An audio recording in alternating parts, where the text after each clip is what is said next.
This place is rich with the sweet scent of flowers. Can we stay here for a while? Following the return of the core flames of reason and death, Aquila is the only Titan that we still need to campaign against. Finan asks us to recreate the past, and he repeatedly challenges the Flame Reaver to hone his abilities. The Flame Chase journey's triumphant conclusion draws nigh, yet a sudden disturbance occurs in the Holy City. Using the Council of Elders and the Cleaners, Aglaia made sure that her fall paved the road forward for the Flame Chase. Amidst his grief, Finan takes up the mantle of leadership, giving a speech to unite the people.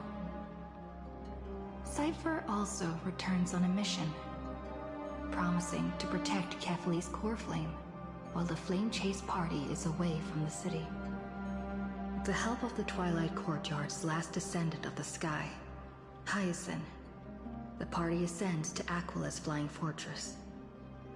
Hyacinth resolves to fulfill the duty passed down over generations of her family, only to discover that the glorious feat of Celiosi the Day Thunder Knight campaigning against Aquila was nothing more than a blood-stained lie.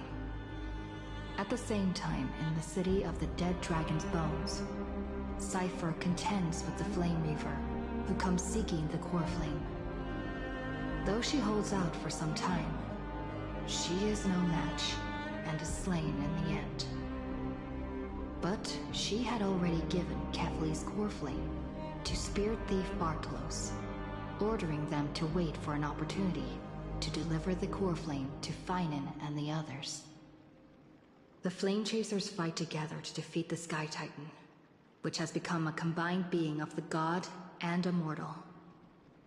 As they are trying to escape from the Eye of Twilight, the Dawn device suddenly goes out, and Hyacinth is forced to return the core flame early and remain in the sky to bear divine authority, becoming the protector of the people. Following Cypher's death, the divine power of trickery dissipates, and the 1,000-year dawn of Akuma that is sustained by her lie comes to an end. The Holy City is met with the merciless invasion of the Black Tide, as the powerful Flame Reaver moves in ever closer. At this moment of crisis, Mydei, Castris, Trebi and Trinan, Cartonis, the Holy City Guards, and Don Hung all lay their lives on the line so that the Deliverer would have the chance to complete his mission. After making sure that I would remain safe, Finan enters the vortex of Genesis alone.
Please stay close to us.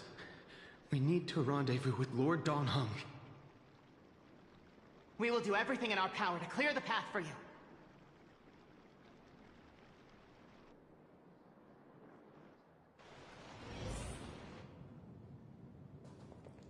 There he is! Lord Don Hung! Quick, we must assist him!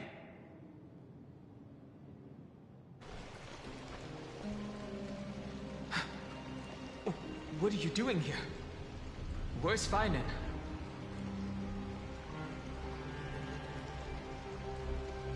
We are under Lord Finan's orders to escort both of you to safety, no matter the cost.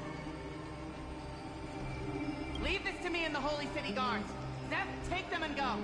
Wait, Namazani. That black-clad swordmaster. Something seems off. At some point earlier, they suddenly froze in place, not moving at all. Like some kind of omen. No! Don't get too close. That thing's black flames are burning hot. I don't know what's happening, but leaving is the best option. I don't know which demigod graced us with this miracle. Please, come with us. Finan, is he going to be all right? Believe it. Don't get too close. That thing's black flames are extremely dangerous.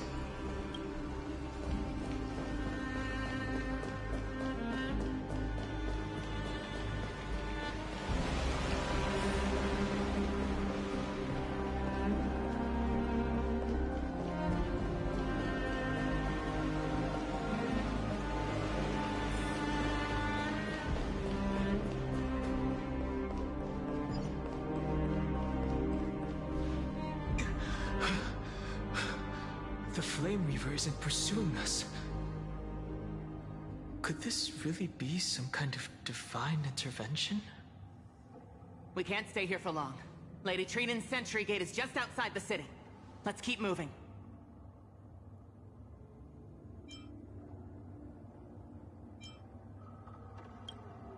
I feel the same. Someone should stay and help Finan complete Aranova.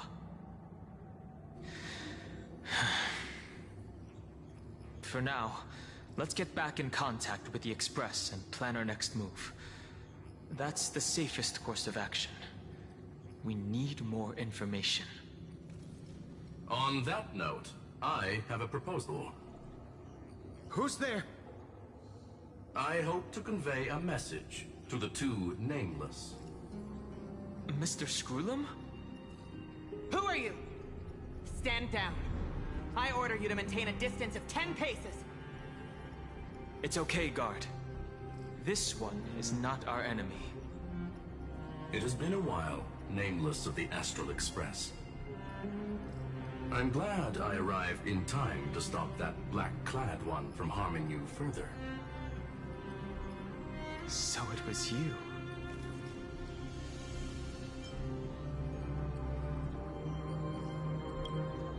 Indeed. Madame Herta invited me to meet with you, nameless. Rest assured. You two know this anti-Catharin?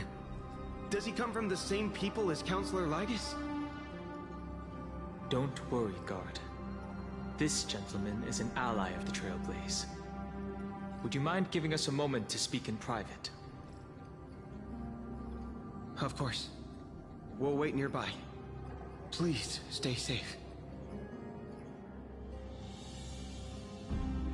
I fully understand your situation. For now, the only thing I can do is temporarily freeze that black-clad one in place. Time is limited, so I'll keep this brief. The place where you stand, Amphorius, is a world constructed from data and memoria, an experimental field of a certain eon. And now, this isolated sandbox world is rapidly falling into a third path. Destruction. Destruction. Conclusion.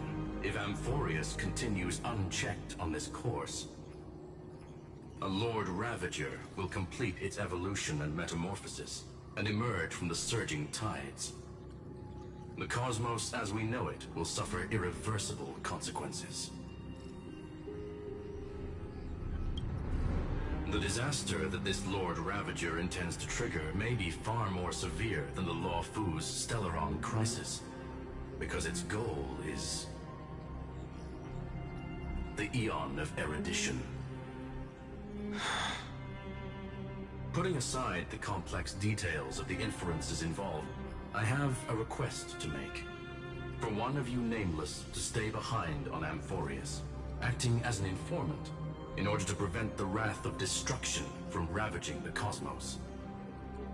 This world is enveloped in a firewall that defies explanation, and the flow of time here is also different from reality. Madame Herta and I can only tear open a gap and project images inside. However, the accidental crash landing of the express car notwithstanding, both of you were able to successfully land here. There must be some principle behind this we have yet to fully grasp. It will take time to uncover the reason. Before then, if one of the Nameless is willing to stay and witness the fate of this world, or to push it along when necessary, it would be of great assistance.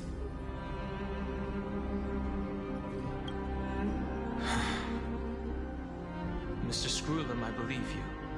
So I only have one thing I'd like to confirm with you. As Amphorius is already facing its end, how can we guarantee the safety of the person who stays behind? Look at this, if you would. This curio is called a chronocognitive anchor. The two of you may view it as a kind of space anchor in the world of erudition. As long as you carry it with you, your individual data structure will be protected and will remain unaffected by the influence of digital tsunamis.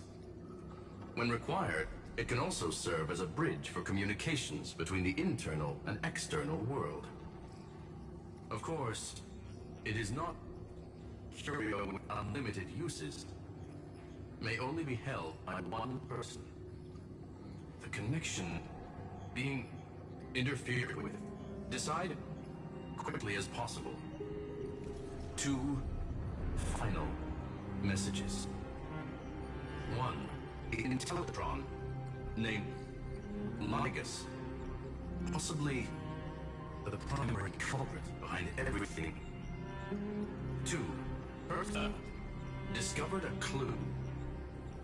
Miss March has already been drawn into Amphorius.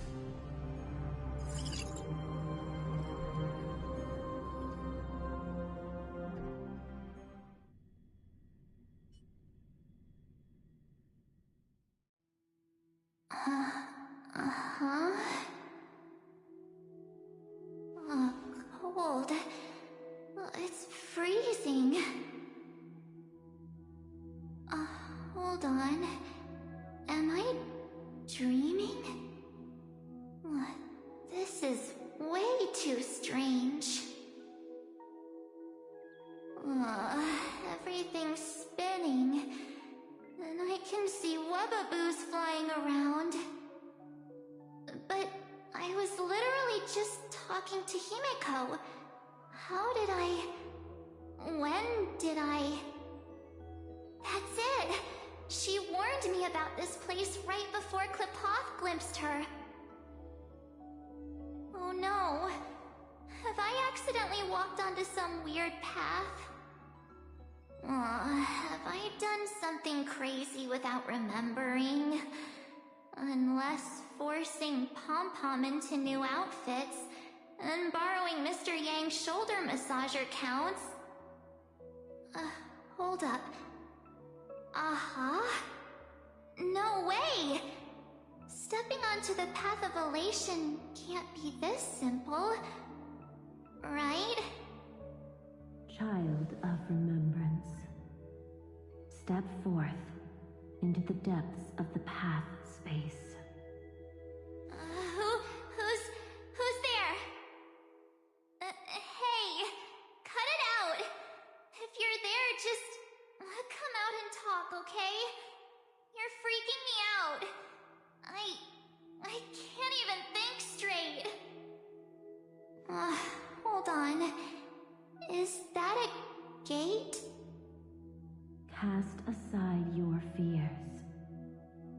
Step forward through the gate of memory. The voice. Is it showing me the way out?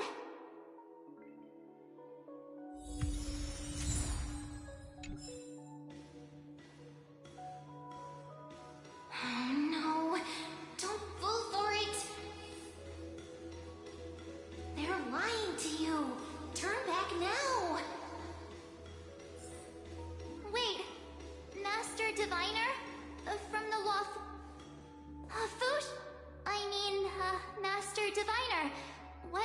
you here. And you, Miss Messenger. Do I know you from somewhere? Good to see you again, March. A pleasure to see you, Miss March. That's it! Master Diviner used the Matrix of Prescience to help me search for my memories.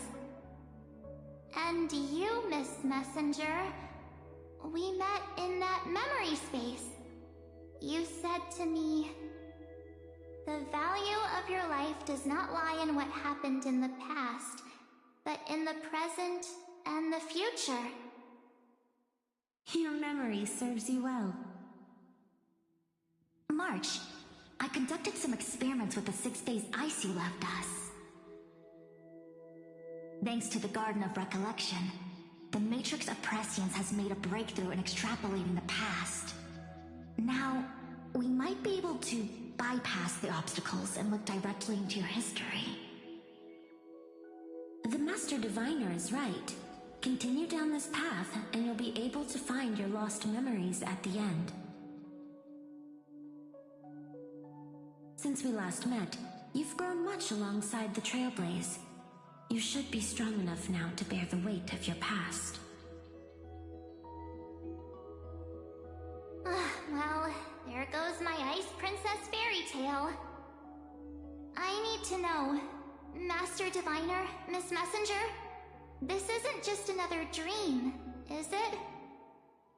If this is real, why reach out to me at this exact moment? The situation is dire. Your lost memories, they're crucial to the Garden of Recollection. She's right. The Garden of Recollection's existence hangs on your memories. The Garden of Recollection. You may not want to sacrifice anything to preserve the garden for now, but in time, you'll understand. Your destiny and the path of remembrance are extremely, closely intertwined. Now go. So, I just walk through that gate? This way, March. Your past awaits beyond the Gate of Memory. Stop!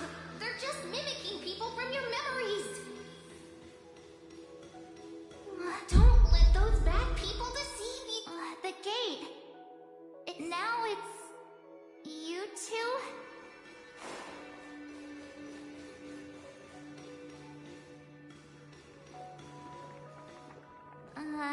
Hey guys! What are you doing in a place like this? March! There you are! Finally. The trailblazing journey just isn't the same without you. Traveling's no fun without you around. Well, duh! What's Team Trailblaze without its star member? Wait a sec. You might look like you two, but... We understand your confusion. The Garden's allies helped us establish this Neuralink to reach you. The Garden's allies? You mean Miss Black Swan? Yes. She helped make this possible. Keep going, March. Find your past. Wake up. And travel with us again. That sounds really tempting. Finding my past and continuing to trailblaze new worlds with you? Trust in yourself, March. It's gotten us this far, hasn't it? Follow us. Let's go through that gate together. Step into your past, March. Find your true self. Wait up! Slow down! Those words sound so sweet.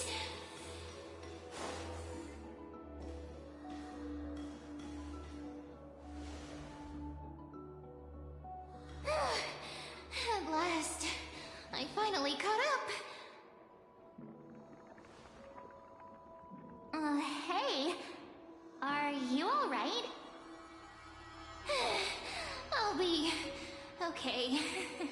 Just not used to running around. Say, Marge, got a moment to talk before you make your decision? Wait, that was you? Pushing the gate away? Sending those warnings? Yep, named Cyrene. It means ripples of past reverie.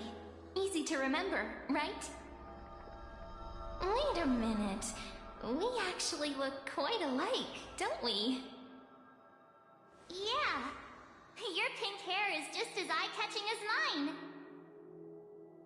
We're both bright, pretty, and positive girls. Talk about coincidence. Wow, you're quite the smooth talker. But I can't disagree. Wait, you know my name is Marge? Have we met? No, but I've witnessed your story through those memories just now. It's incredible, really. We might have more in common than you think. I know exactly what you're going through, which is why I don't want to see you exploited or hurt. You know what I'm going through? I know, because I've been exactly where you are. This empty space has been my home for ages. I barely remember what time feels like anymore. But there's something I'll never forget. Trust me, that gate won't give you what you want.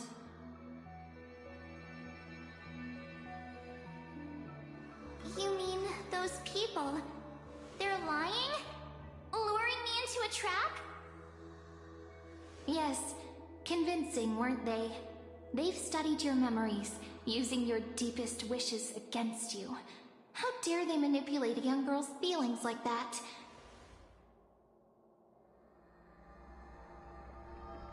If you go through that door, the worst case scenario is you'll become their pawn, losing control over your own fate forever.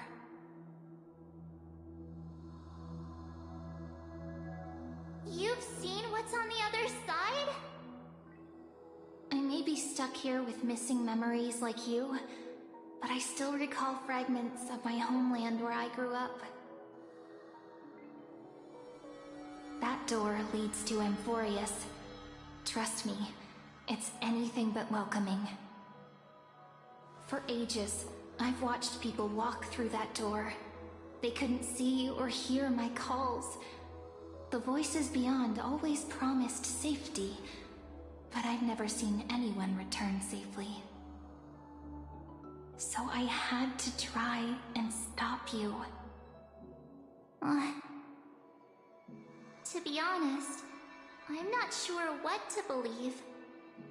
But the fact that you're here, putting in all this effort to warn me, that means something. Tell me, Cyrene, how can I return to my world? It's really easy, actually.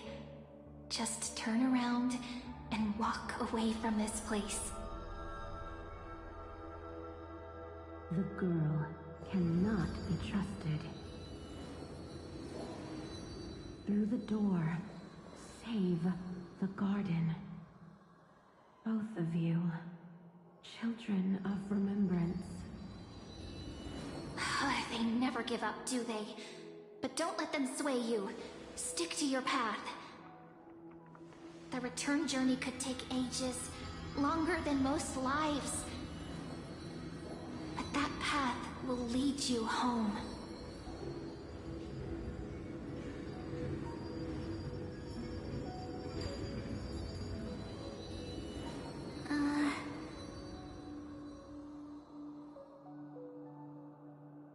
Thank you, Cyrene. I know what I need to do. I'm going through that gate, into Amphorius.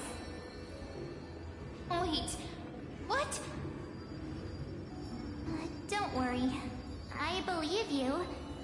It's just that, for me, the only place I can call home is right beside my friends. 2 of my closest friends are already on their way to Amphorius. They may seem capable, but only I know. They're absolute disasters waiting to happen. They won't last 5 minutes in a new world without me.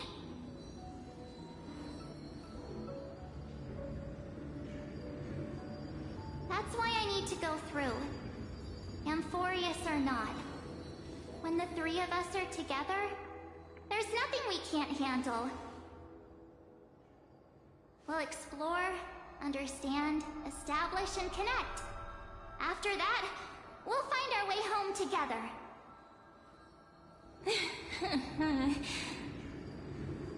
I see. You've got people who mean the world to you, too. That is so heartwarming. March, if that's what you've decided, you have my full support. Birds of a feather we are, looking all sweet and innocent, but with hearts of fire.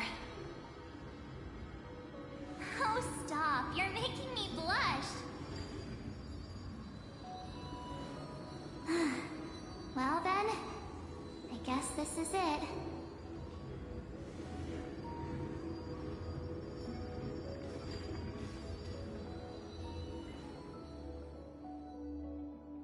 Do you think we'll see each other again?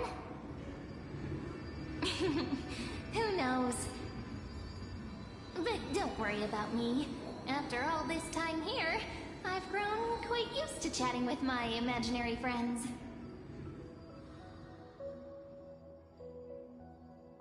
Since Amphorius is your homeland, if there's a way to help you, my companions and I will do everything we can. Then I'll look forward to that day.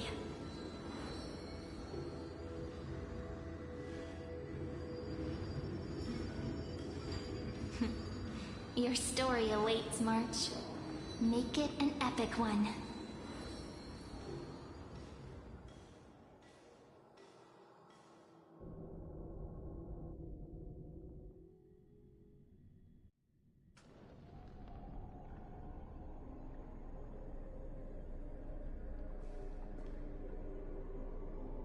You okay there, friend? Something seems to be bothering you.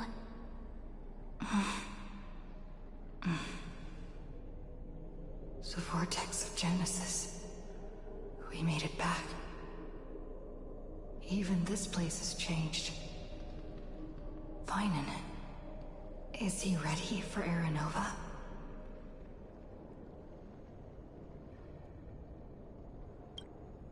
If anything, he's the one worried about you.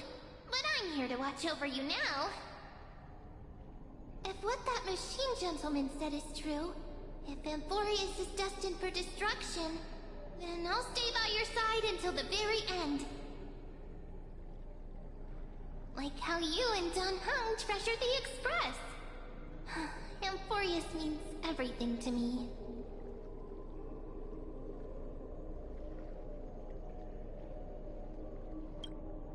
Right. Time to see the last core flame restored.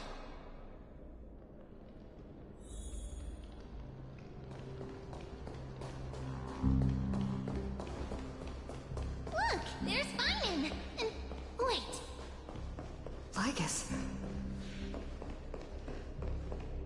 And you, Lord Finan, will wield that core flame to bury this ancient world, plunging everything into the gray unknown. None of that matters now.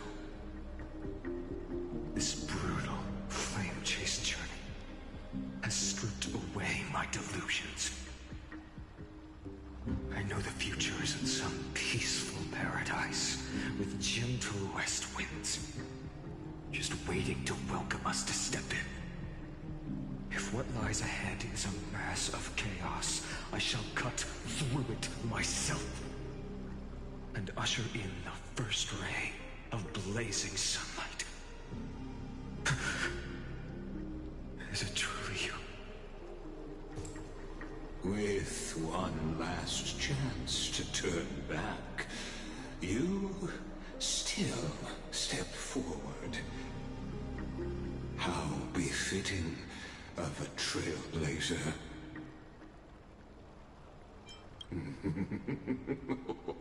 You misunderstand.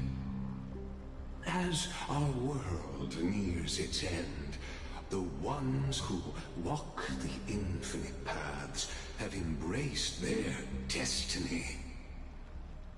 As the Theoros, it is my duty to witness the world's future and oversee this final core flame ritual on their behalf.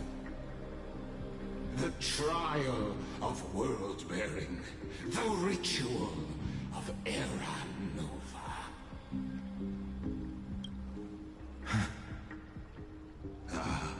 I see. So you met my kindred spirit before I could erase his traces. Partner, what are you saying?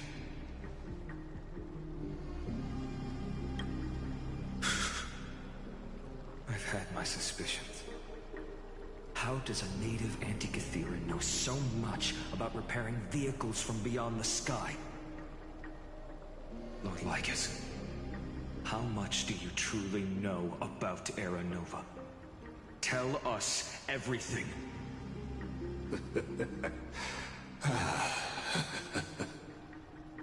Very well. I need no longer maintain this Theoros masquerade. You seek truth, Lord Finan, and truth you shall have. As you know, when the old gods fell, someone had to bear their broken pillars to fill the vacant seats. Those who assume divine authority must prove themselves through trials. Yet, for Kefali's demigods, the possibility of overcoming the trials has forever been non-existent. For the world-bearing trial is the divine duty itself. Bringing forth the Era Nova and bearing its weight is an endless ordeal, ceasing only upon collapse. Precisely. The Era Nova ritual is not something that can be completed in an instant, no, but a long and arduous journey. While the sacrificial journeys of other demigods conclude in this world, Kefali must shoulder the gods' core flames, bear the memories of all worlds, and stand unwavering. Until the next world, when the black tide consumes the bearer, and all that they carry, leaving nothing behind. Unless their core flame finds a new bearer. The holy flame that illuminates all worlds rests in your hands. All that remains is one choice. Nurture it, pass it on to future generations, or extinguish it here and now. Deliverer, the fate of all worlds rests in your hands.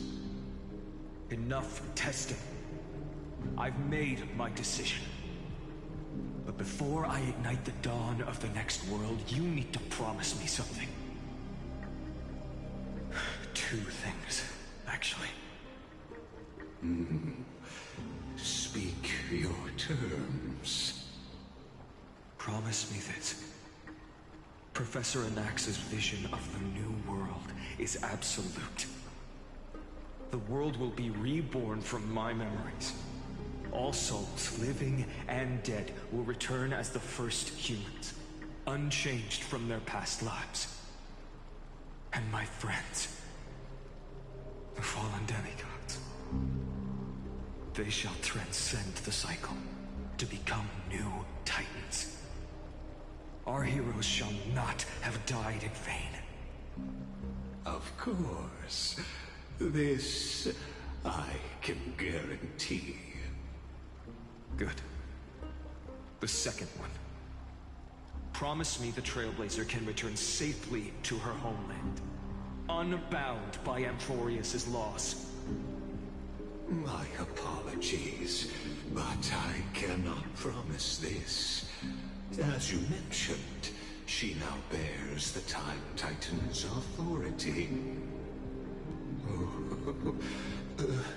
Her bonds with this world run too deep.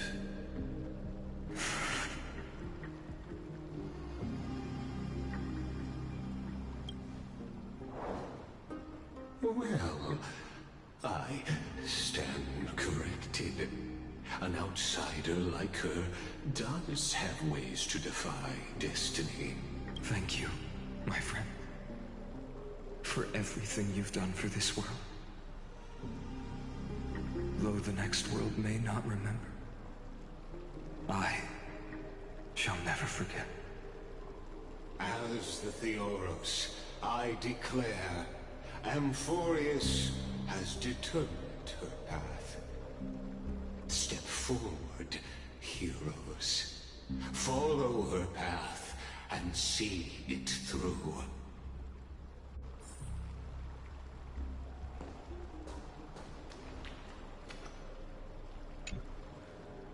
Without you, we could never have reached our prophesied tomorrow. Thank you for walking this path with me to the end.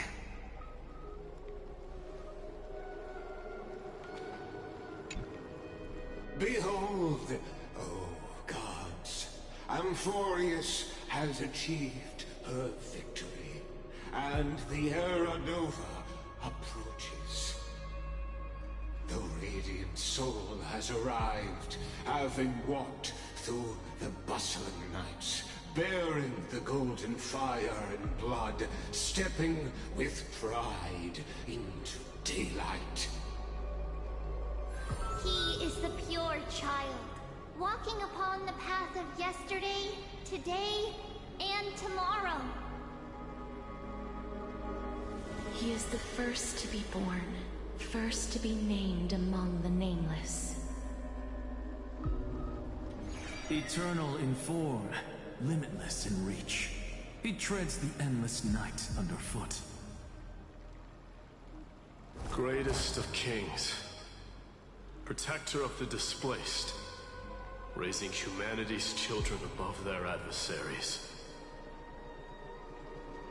The firmament of molten gold courses through his very bones and flesh.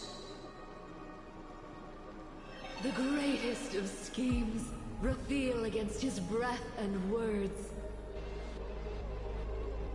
In the golden lakes of that beautiful new world, he shall wash himself clean. There. Finish what we first and last wished for. To write an ending unlike any before, for this world we so deeply love.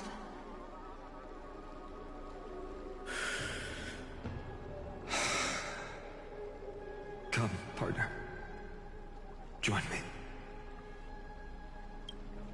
The time has come for us all to face oblivion, or embark on one final grand journey.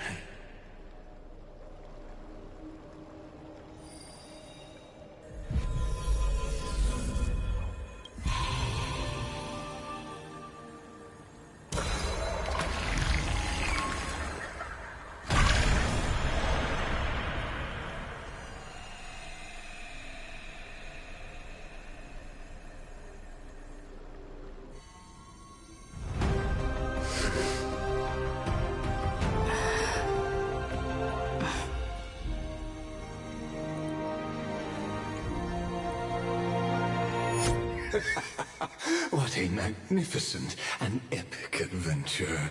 The hero's journey reaches its end, and the truth behind the Era Nova is about to be revealed. Is that truly the case? Here, as the Theoros, allow me to humbly request that you find a moment to listen to what I have witnessed.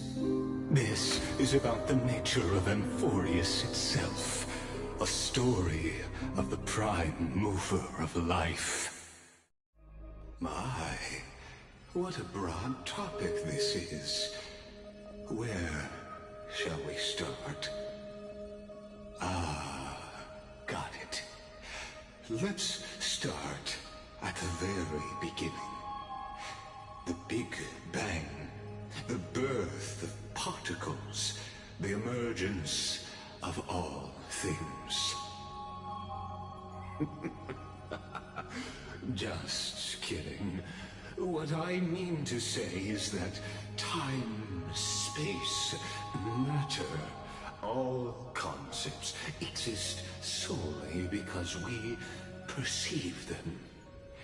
This is called the erudition.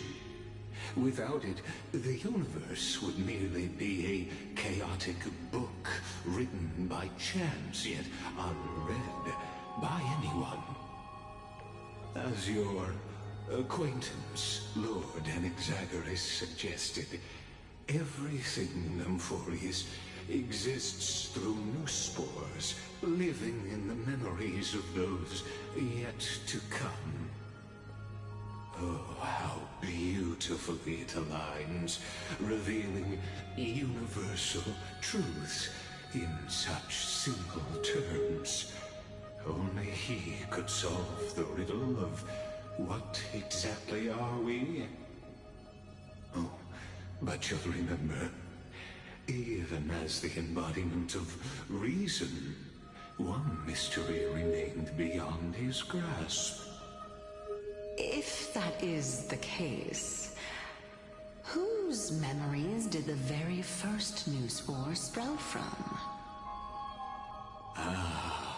As sages across ages have asked the gods, what is the prime mover of life? But let's set aside the grove's teachings for now.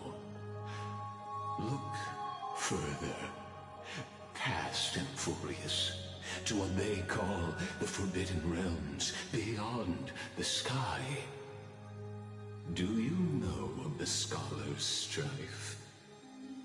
During that grand yet brutal war, waged in the name of erudition, a genius's legacy was abandoned, strewn across the cosmos. The Scepters, a macrocosmic computational array beyond mortal comprehension. Made to emulate the Eon's thoughts, it became part of the Eon's cognition at birth. Scattered throughout the cosmos, these arrays act as celestial body neurons for Nous. But regrettably, as everyone knows, the erudition forsook them all. But what nobody knows is that, though forgotten, they never stopped seeking the divine answer. A question that survived war and disaster, stumping even the greatest minds, including both mechanical emperors. Now, we come to the real truth of Amphorius. What if, hypothetically, a scepter found the answer to the prime mover of life? If through endless solitary extrapolations in the cosmic cold, the one deemed as a failure by the Eon of erudition found proof through the ages, what would happen? Perhaps the answer is simpler than you'd think. From perishing neuron devolved into true life, reborn through the gaze of another eon. This is a tale from the distant past, unknown to all, even unheard by the greatest geniuses.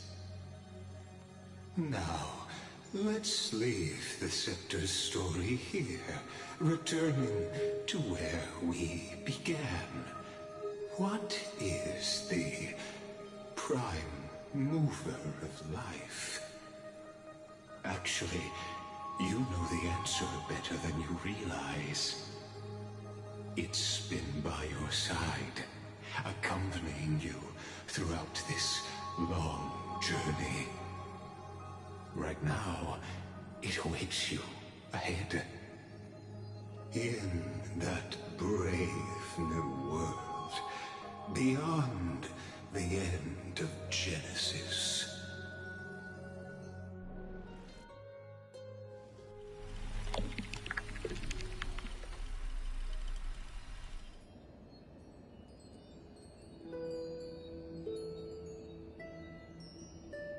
Take this wish with you. Be the one who begins it all. As the prophecy foretold, you will bear the blazing sun until the pale dawn breaks. Continue onward, bearing this world upon your shoulders, until the Ashen Hero, the nameless deliverer, ushers in the dawn.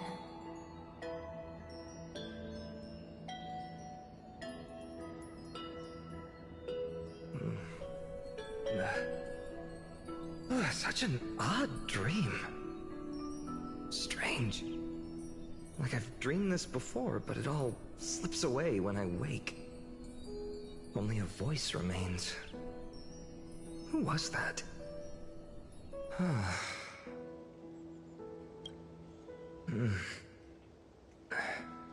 What? Ah, it's you. Whoops, I fell asleep there. What a strange dream I had. It's gone now, though. But look! Perfect sunshine! The day is still young! Let's go find Cyrene, partner. We promised to be there for her oracle card reading today. It's right about time.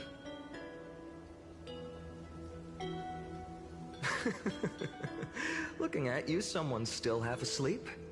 Tell you what, catch some fresh air first. I'll hang around here.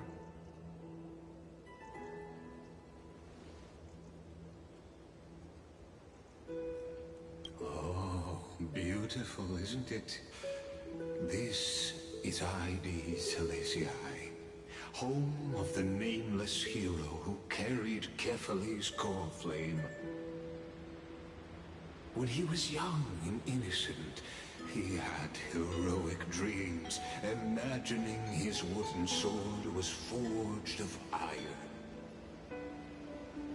Pretending the straw dummy propped up by a wooden pole was a giant with a single blood vessel running from spine to heel.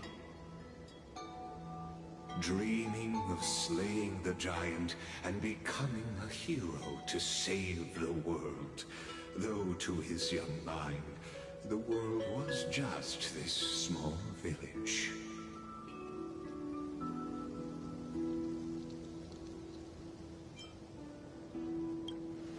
What you witness is the start of his path to a new world. And trust me, you play no small part. These are his first memories. Rather than watching, why not join in? Think of it as immersive theater. Become his lifelong closest friend, witnessing his hero's journey from the best seat in the house, as the nameless hero whose unwavering guidance shaped Finan's destiny, yet whose name was never recorded in Amphorius's history.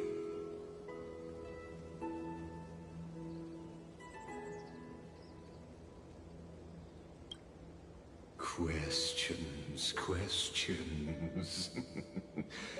Let's follow along and find out, shall we? Many mysteries lurk in this village beneath the veil of Evernight. Your questions will find answers as the story unfolds.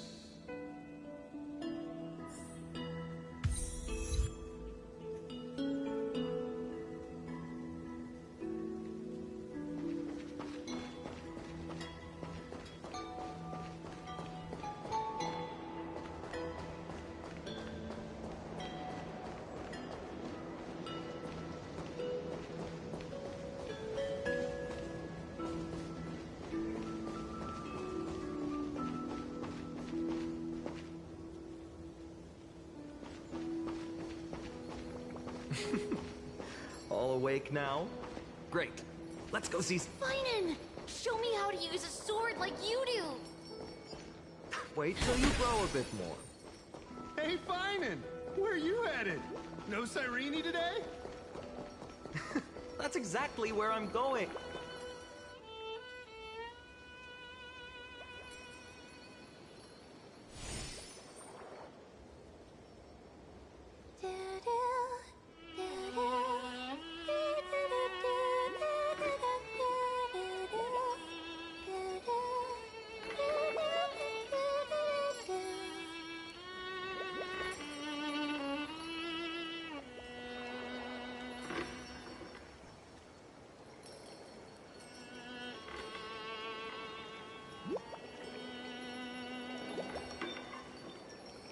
Found you.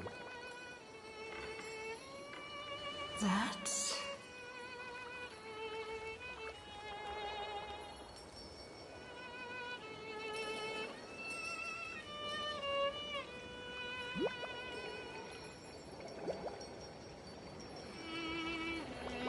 Goodness, look at you rushing about. You've got the poor swing all startled. Hmm?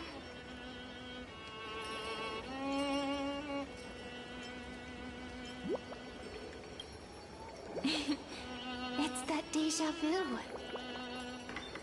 Something wrong? What do you see? Oh, nothing much. Just suddenly felt a strange connection. Look at you, leaves in your hair. Were you sleeping in a tree again? Or was it the wheat fields this time? At least brush yourself off before wandering around. Come on, I'm not a kid anymore. You're the only one who still treats me like one. Sure. You may have the height advantage, but when it comes to maturity, I'm leagues ahead of you. Still fantasizing about being in heroic adventures and imagining yourself as one of the characters? That's the kind of thing kids do, not grown-ups. Don't you agree? And since you're playing along with his antics, who are you pretending to be today?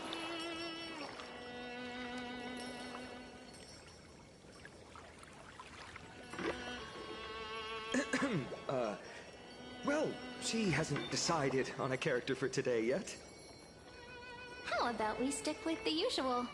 You know, the valiant hero from a distant shore who made a pact to learn the sword from you. Spare me. Can we not bring this up? Speaking of which, what about those oracle cards? We haven't done divination in forever. Why the sudden interest? I was just about to tell you. Earlier, while napping on the swing, I had the strangest dream. There was this mysterious voice in my dream, calling out for something. Wait, you had that dream too? Yes, you too? That would explain this lingering sense of unease. Which made me think of those old oracle cards I used to play with as a kid. Though the Ornyx prophecies were always hit or miss. Yeah, all the kids would get so excited drawing cards like ruler or warrior, but throw fits over devil or drunkard and demand a redo. If you just redo it when you don't like the result, what's the point of divination? Ah, the blessing of childhood. Believing the gods might not notice our little corner of Id Silicii, willing to let our small deceits slide. Still, fate is absolute. After all, we never really know just how far into the future the prophecy extends. Anyway, let's go to our old secret base and look for those oracle cards. Now, where did we hide those? I can think of a few spots. Let's go check it out. In a village this size, I bet all our childhood treasures are exactly where we hid them. Mm-hmm. Time must be keeping them safe for us.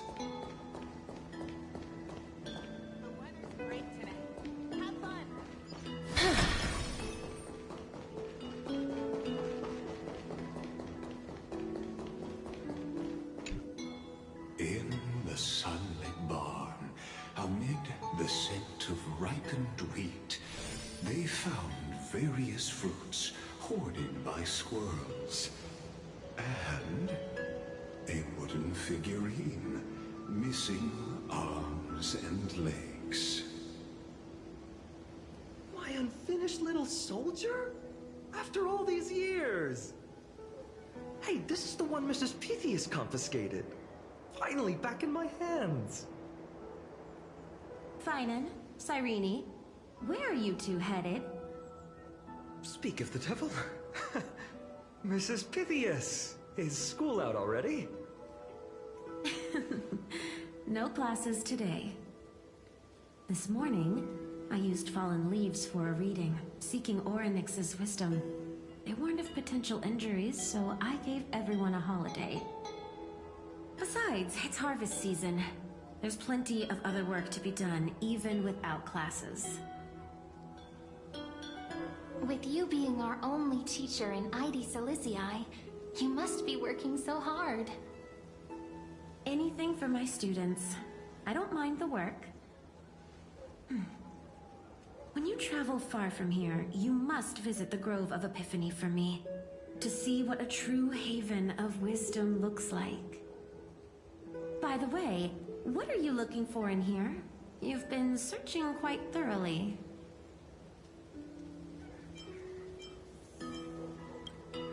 Is this a toy?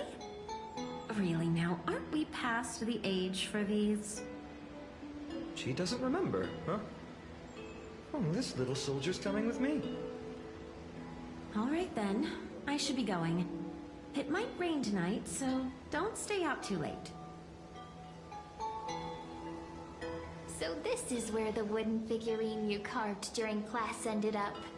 And here I thought I knew all your hiding spots. To be honest, I'd forgotten all about it myself.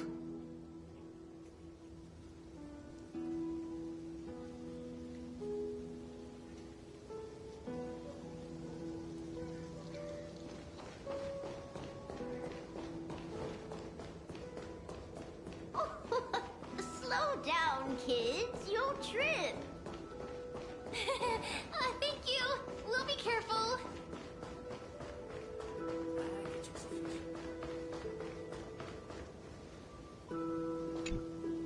It's mine. I caught it fair and square. You did not. It's mine. Finan, Cyrene, come quick. Look at this huge bottle I just caught. Give it here. My rod, my catch. I only let you borrow it, remember? What's got you two so worked up? Here, show me.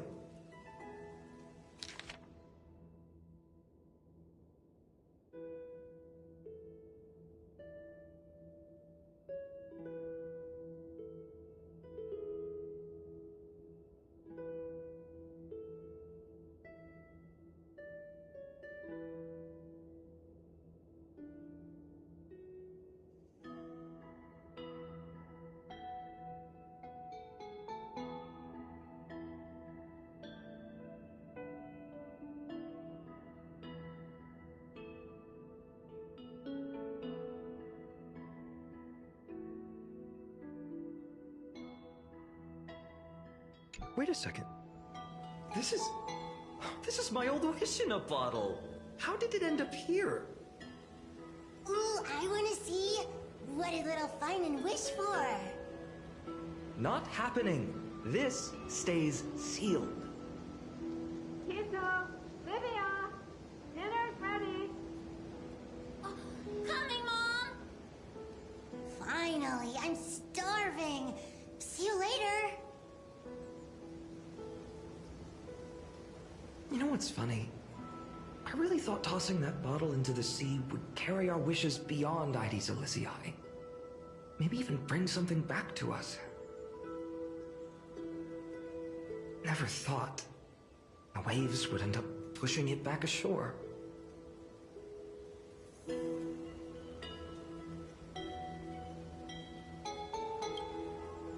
Kind of disappointing, isn't it?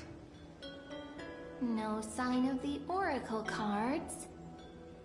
Let's see. Ah, there's one place we haven't checked yet.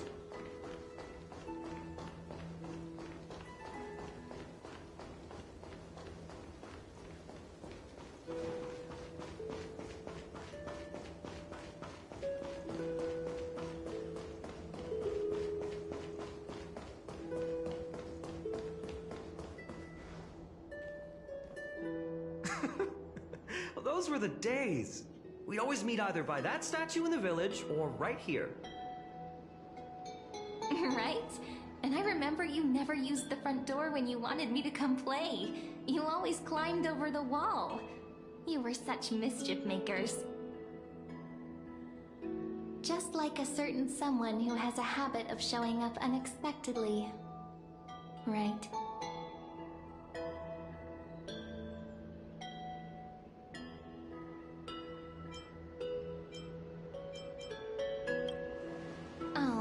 Giving me this silent treatment? How cruel. Hey, I was just copying those storybook heroes. They never take the beaten path. Still, it's embarrassing. I've been the only one here for a while, and I haven't kept up with the cleaning. With so many spots to check, where should we even start?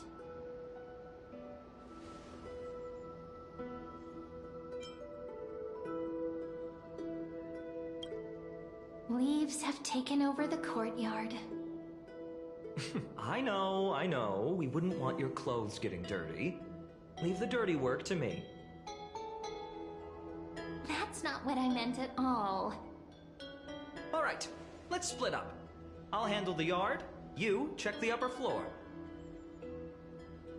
I wonder what the view's like from up there. Worth checking out?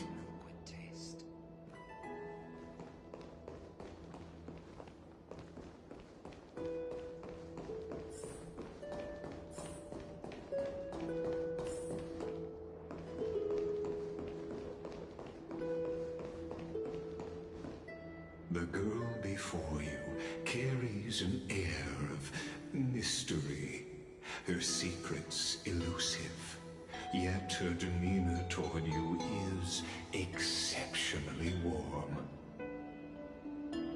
You can't help but wonder, could there really be some kind of mental connection? The view here hasn't changed a bit. You know, besides the swing under the big tree, this has to be my favorite spot in all of Mydei Celestii.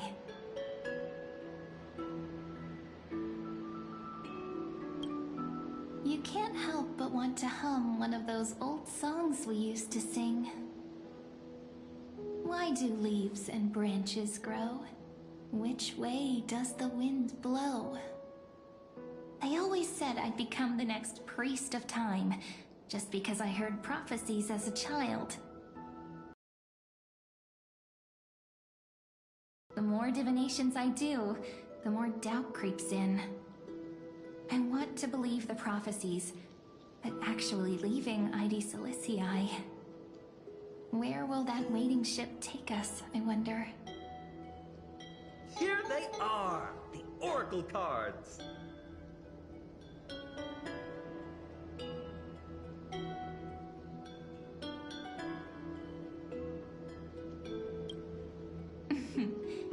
reminiscing makes us take our time, doesn't it? There we go. Looks like the gods do listen to our thoughts. Here it is! This is the box where we kept the cards. But the cards are gone. Who could have taken them? Huh? What's this underneath?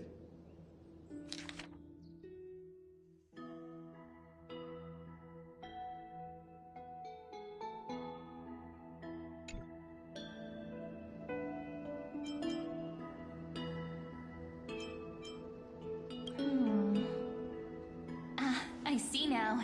Those sneaky little ones. So that's what they've been up to. The ones from Remembrance Maze, you mean? Yep. Let's head to the back of the courtyard.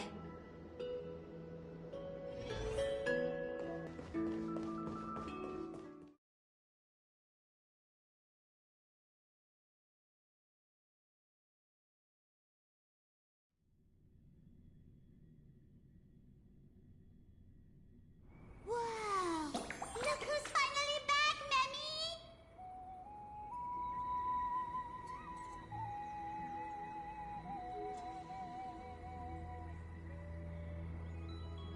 Snowy, you've grown so tall and dashing. I couldn't even tell it was you at first. We had to grow up. Sometime. But look at Rini. She hasn't changed one bit. How fascinating. Perhaps I'm like you, Rayleigh Mem. Just another fairy of the maze.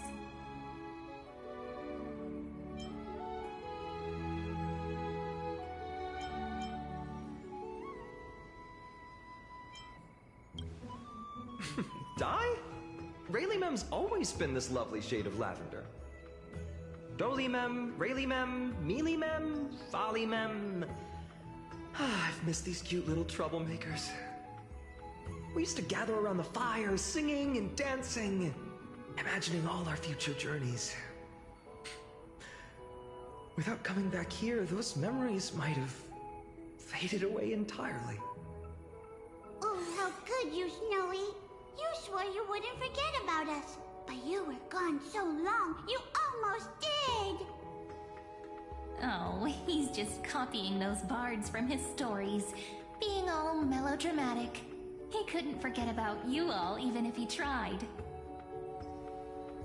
Actually, we're here for the Oracle cards. Have you seen them? Oh, the Oracle cards! Right. The chief asked us to get those. Chief? You mean Doly Mem? What do they need the cards for? If they want a reading, they could just ask me. Oh, I'm not sure. But Chief specifically wanted to meet with you all. Let's see. They should be... That's it! This way, everyone! Watch your step. The trunk's slippery.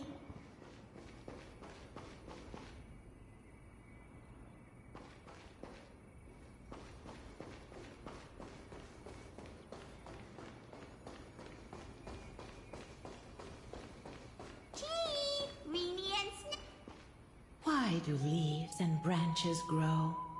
Which way does the wind blow? In Remembrance Maze depths we seek to find the answers future left behind. Welcome back, my dear children.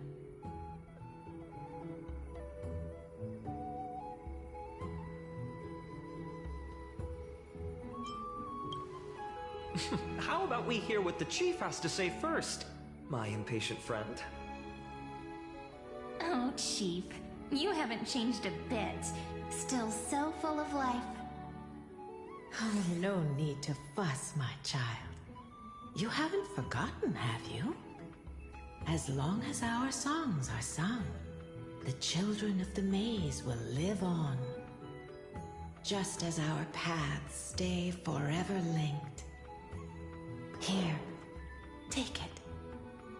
I'm sorry I had to resort to such methods to bring you here. My book of oracle cards. Thank you for keeping it safe. You know, you can always just ask if you want me to divine something. Still, bringing us here like this after so long. Is something wrong, Chief? Yes. The Veil of Evernight whispers to us once more. It tells of a new fairy who will soon enter the maze. Indeed, every time a new fairy arrives in the maze, it means that beyond the veil, in the vast lands far from Ides Elysiae, a great calamity is on the horizon.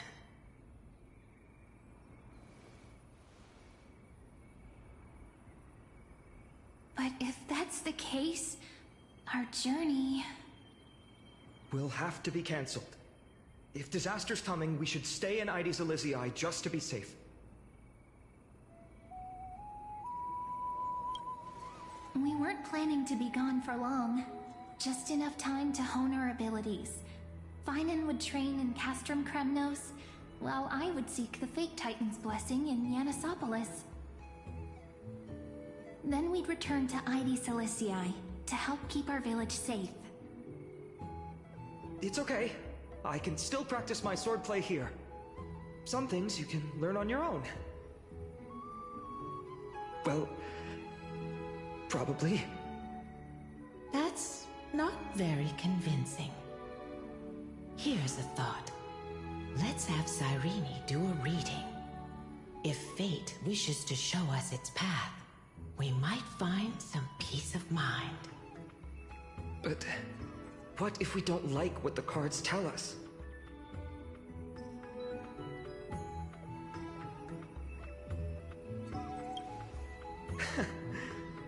Never thought of doing it that way before. Thanks, partner. We'll do it your way. Whatever the cards show, we'll face it together. Ask with a true heart, and truth shall answer in kind. Close your eyes, and let's open the Oracle card book together. Let your thoughts flow like stars drifting on the river, carried by fireflies and gentle winds. Your destinies flowing towards the same future. Now, shall we begin? Oh my! The cards are quite responsive today. Very well. Let's see what future the Oracle cards wish to show us.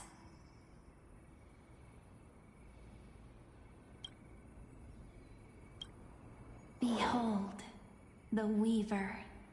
It connects the romantic threads of the chrysalis of gold, weaving all destinies into golden silk that flows toward the most brilliant, magnificent future.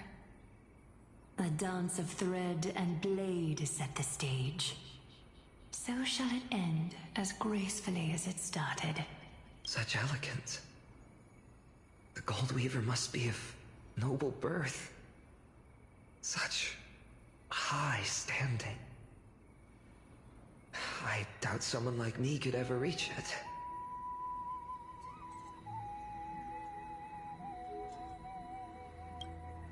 This is the Gatekeeper, who guides people to their true path among myriad passages. We have surrendered our countless senses, dedicating ourselves to the sacred whispers within the temple. Wait. It almost feels like I can hear the echoes within a temple. And are those children singing? It feels overwhelmingly solemn, yet strangely comforting.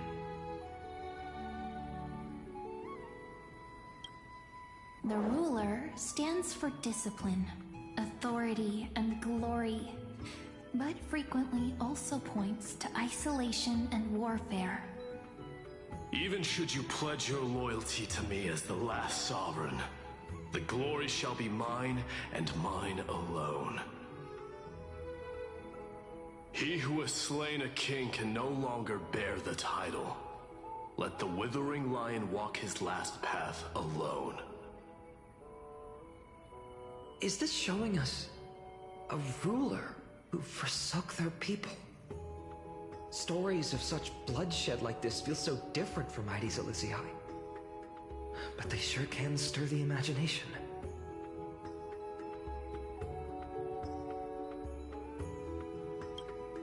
Ah, the Traveler.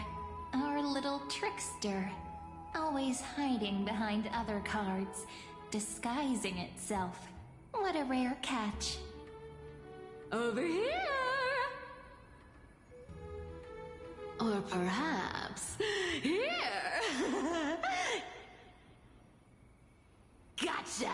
You'll have to be quicker than that. A teasing voice. Just like a child playing hide and seek. Surely only a master of mischief could pick up this card.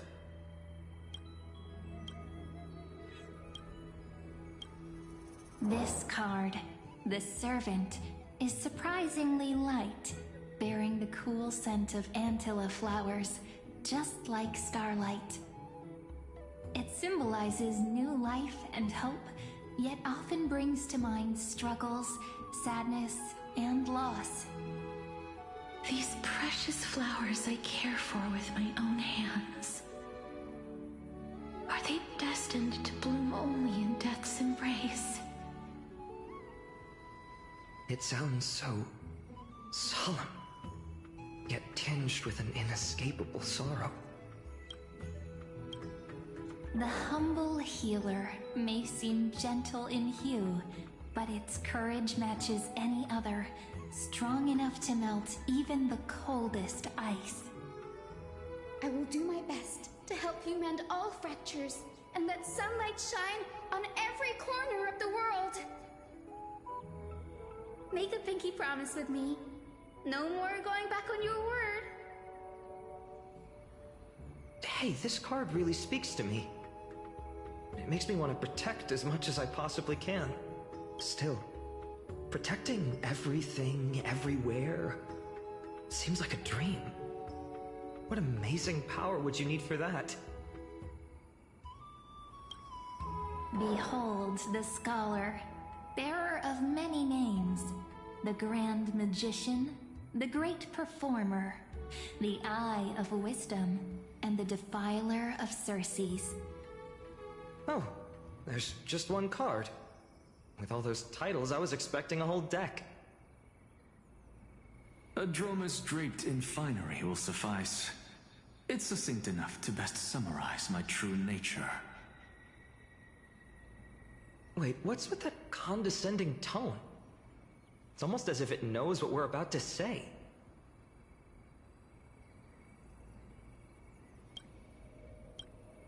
The Deliverer. According to the tripartite prophecy, this card means absolute harmony and perfection. In fact, it's the only oracle card without a dark side. What, no divine whispers this time? Oh, silly. This is simply the card you drew for yourself. The sleepy village of Mydei's Elysiae, in just one fleeting moment, welcomed an array of legendary figures. The Weaver, Gatekeeper, Ruler, Traveler, Servant, Healer, and Scholar. Their stories and wishes showed the village boy glimpses of a world larger than he'd ever imagined. They brought tales of raging battles, of cities crowned in holy light, and of wonders beyond his understanding. Each story so far removed from his simple village life. Once, These were just images on his friend's oracle cards.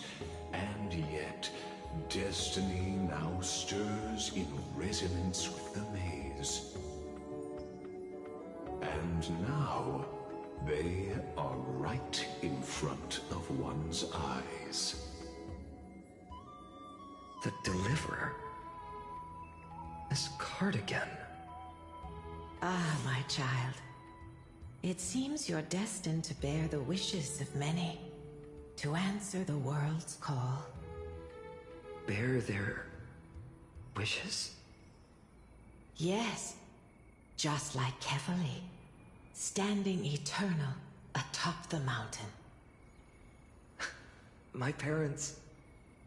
they only wished for me to grow up... well, to help around the village. Stay out of trouble. Mrs. Pythias wished for more books in her little schoolhouse.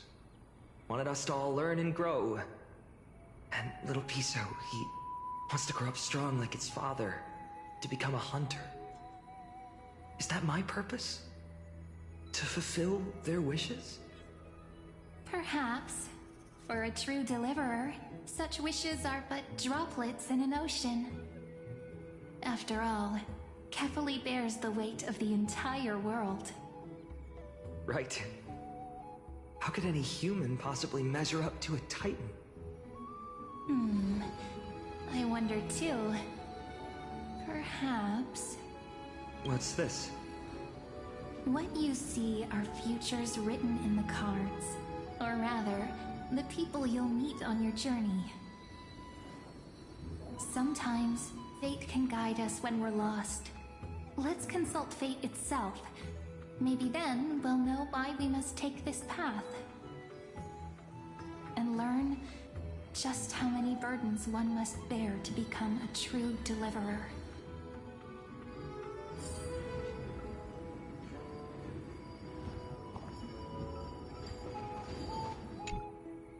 Well, if it isn't our little deliverer. My wish. Just let me, wine and dine, and soak up the sun.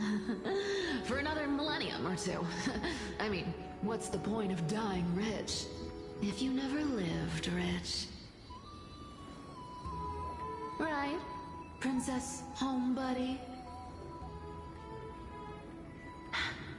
Cypher, that's not how I see it. My one wish is to find that missing piece in my life. To feel someone's embrace once more. That warmth. I've felt it before, and it's my dearest memory. And speaking of riches... for someone with all those treasures behind your divine power, you've led a pretty cheap life. Ouch! Where did that come from? Right for the jugular, huh? What about our friend from the Grove? My wish came true before I touched the sky. I transformed my healing power into gentle sunlight, distributing it equally to every life I cherished and loved. You two are so selfless, aren't you? No surprise Aglaya wanted you for the flame chase journey. You know what?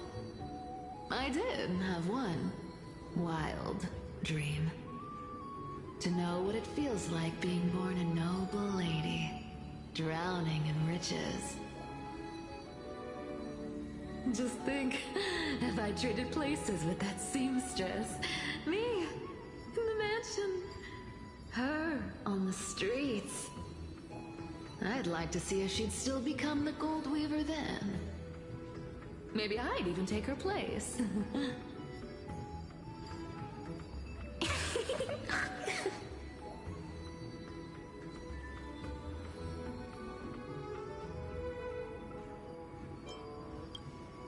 I can't disagree with you. These wishes aren't weights to bear.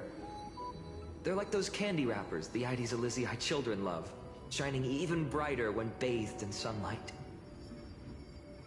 Warm embrace, equal healing, and perhaps living free. They're all wishing for a kinder world in their own way.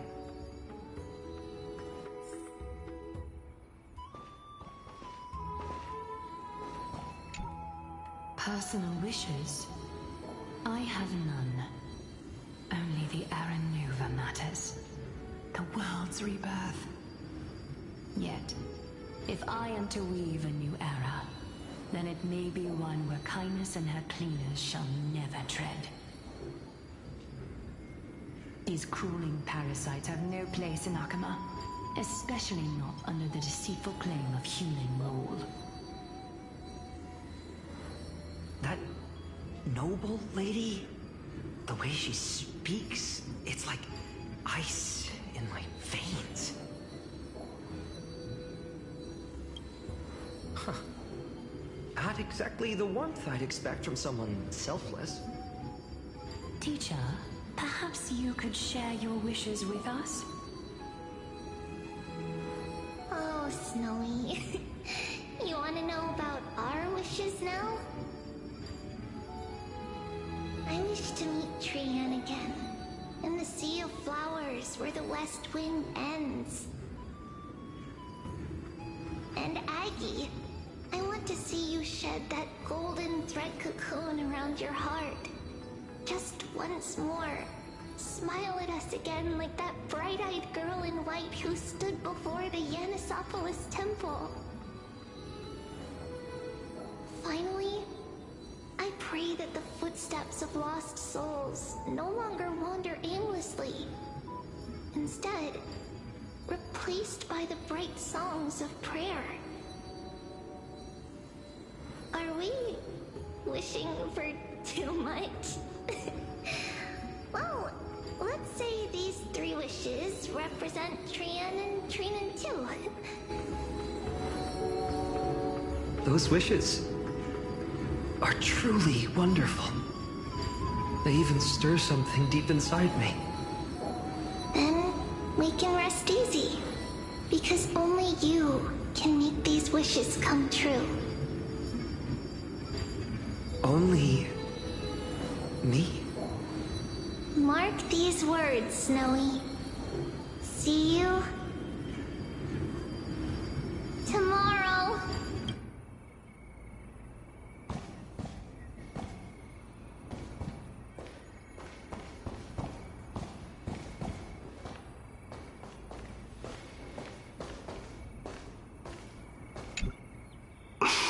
Finan? Since when did you become so timid? Asking such juvenile questions about wishes. What's that supposed to mean? What's with that condescending tone?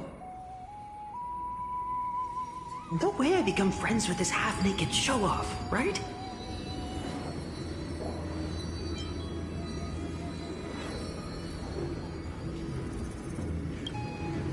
Horrifying. Is that really something I'll enjoy one day? What are you mumbling to yourself now? Whatever. The wishes of the Kremnon warriors are done, but I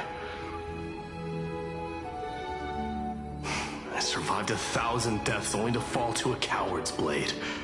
That masked flame reaver who struck from behind. Finan, you look... Never mind. That blank look tells me you're completely lost. My wish is simple. One honest duel. Face to face, blade to blade. Then I'll strip away that mask with my own hands. Nothing but violence and vengeance. This person's wish is nothing short of brutal. Still, those eyes burn with the noble pride I've read about. This wish, I shall not forget.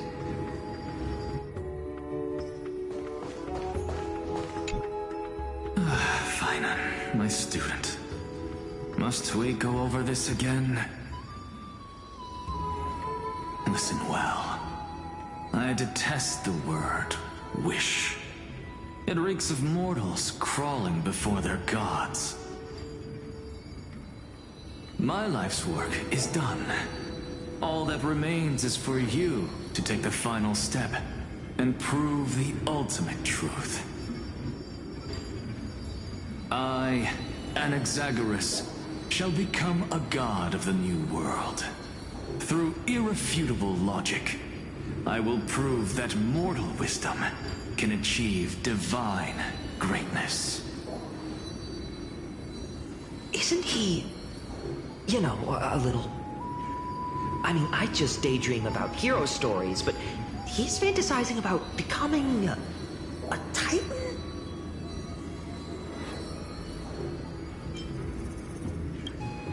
Come on, you're joking, right? Am I really being burdened with a dream that feels more like a fantasy?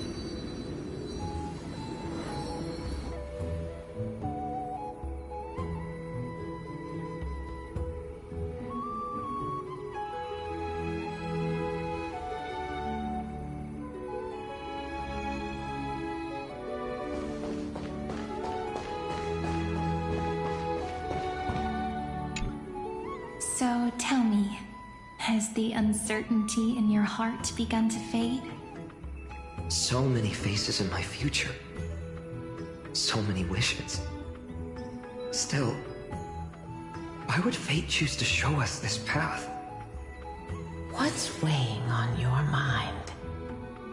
Didn't you say disaster would strike Amphorius? If so, shouldn't Cyrene and I stay in Ides Elysiae? How could we possibly meet all these people?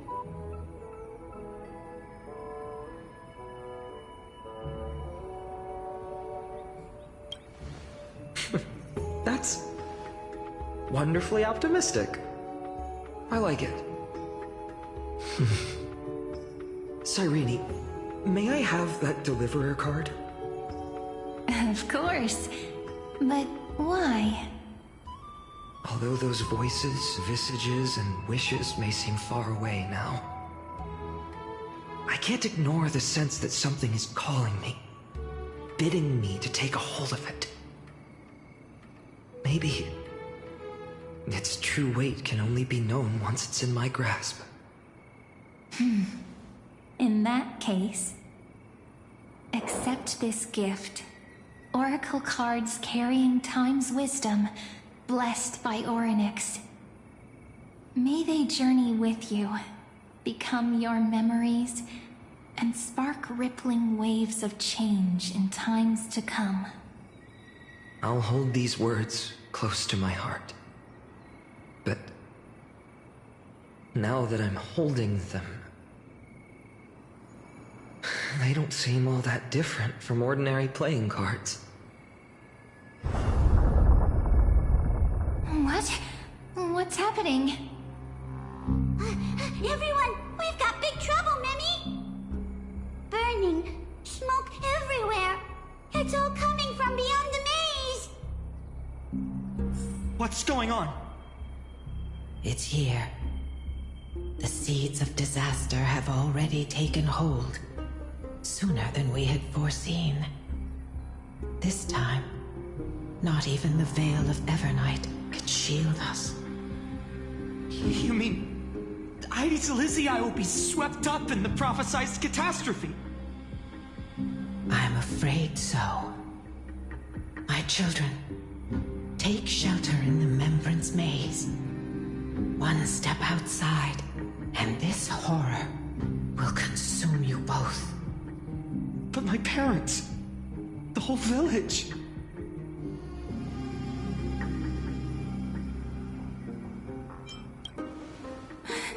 Are we facing the three titans of calamity? This is beyond any Titan, beyond any danger you could overcome with strategy alone. It's an unspeakable horror that twists all life into abominations that never bleed nor cry. Even Titans fall to its corruption, burning from within, until only empty shells remain, knowing only death and destruction. The Black Tide. That's what this calamity truly is. It consumes all in its path, sparing none but the Membrance Maze. Not even Titans can... Yes. So please, don't leave this forgotten realm the gods abandoned. You are the first to uncover our presence, and the only two who can enter the maze. We don't wish for you to throw your lives away. Finan, what path do we take?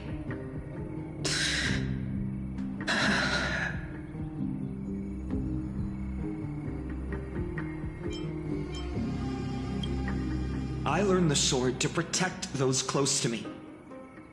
If I run now, I'll never be worthy of lifting a blade again. Then we know what we must do. Indeed, our friend is right. We must take action. Forgive me, Chief, but Ides Elysiae needs us. And as her child, I must act. Very well. Make sure you protect yourselves. With me, Cyrene. Join us, my friend. Even without a sword, I'll take a rake. Even with the roughest steel, I'll keep our home safe. Deliverer. The card's truth extends beyond its mere literal meaning. There's another hidden layer within.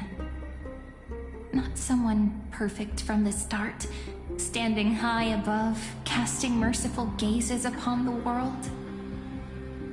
But one who starts small, from a humble village, expanding their world within step by step, learning to save others as they grow. When we were little, I told him I wished this world would never need a deliverer. Now that wish has shattered. Yet I'm glad he's chosen to walk this path. And all of this happened because you believed in him, friend. Shall we? It's only when you're by our side that Finan and that our hearts find their courage. I know you're watching us right now, aren't you, great hero from the future?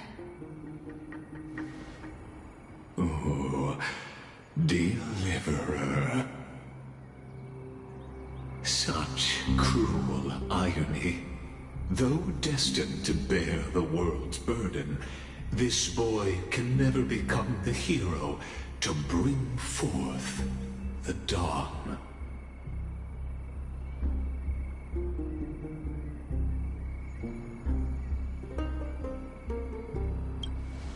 Follow their path. Bear witness as this man, forever denied the mantle of hero, takes his first step on the path to deliverance.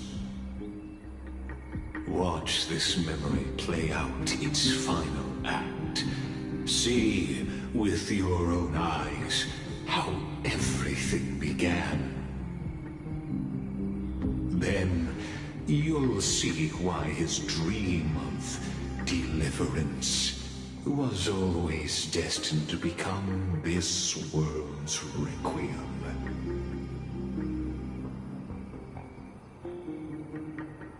A sun red as blood, wheat fields turning to dust, and in the heart of it all, a village aflame.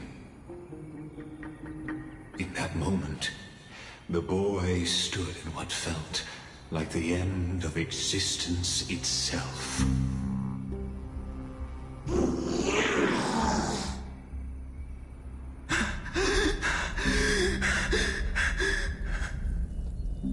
These creatures, they're everywhere. Someone, anyone, where are you?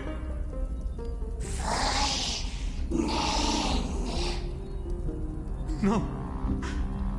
It can't be. Why did you?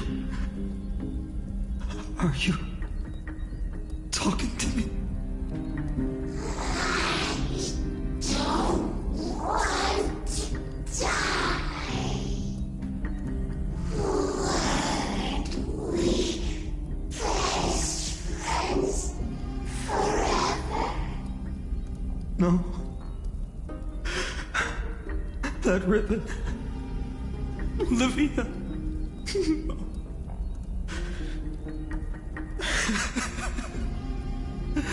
I should have known. Save us. Save us.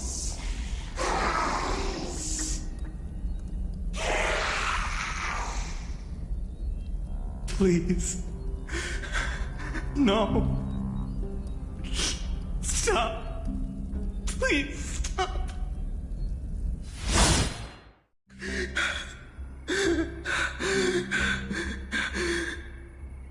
Olivia, I'm so sorry.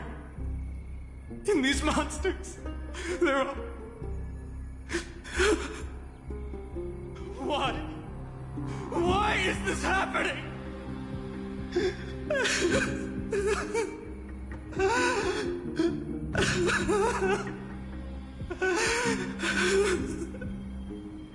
When the black tide arrived, the wavering boy found resolve in his companions, and together they ran toward their first battlefield. In the far-off future, the land of Anforius would bear the marks of the hero's footsteps. With sword in hand, he would inscribe an eternal mark in the golden epic. And when dawn broke over scorched earth, a boy, covered in wounds, buried the dead one by one. His silence heavier than the earth he moved. His home, his past, his name, all buried beneath the soil. His feet carried him forward, over the pillar of stone, beyond the chalice of plenty, through the deadly fogs of the Hand of Shadow. He wandered without direction, like a withered leaf drifting in the wind, through countless city-states. The smiling visage of the white-haired swordsman was etched into memories. Yet he did not walk without purpose. Deep in his heart, a voice always guided him forward, to fulfill the wishes he had inherited, to brave peril, and to do all that was within his power to save those who needed saving. Those words his friends spoke long ago, when his journey began, lingered. Protect those who must be protected. The words were few, but they gave him all the certainty he needed. That's what it means to be ordinary and choose to be more.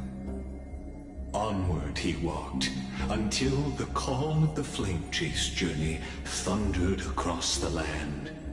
In the vision painted by prophecy, humanity would triumph over the gods, seize the core flames, and ignite a new dawn for Amphorius. Yet losses are a constant on the flame chase journey, where life too seems as small as a speck of dust. Only one who treats the world as their teacher can bear its eventual destiny. Are you prepared for such teachings? The voice within spoke, answered softly. No matter. My existence is of no consequence. When the Gold Weaver called, he answered, traveling to the holy city. There the elders met his warrior's spirit, with nothing but scorn, condemning him to the barracks in derision. No one saw it coming. Not the world, not even him. Yet, this nameless recruit stood at the gates of legend. And there, at last, he found the ones who would walk his path right beside him.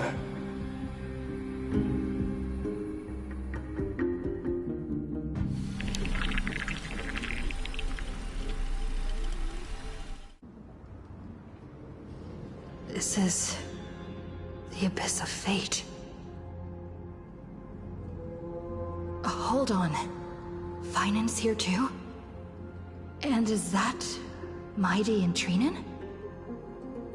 And now, Act 2 of our immersive drama unfolds.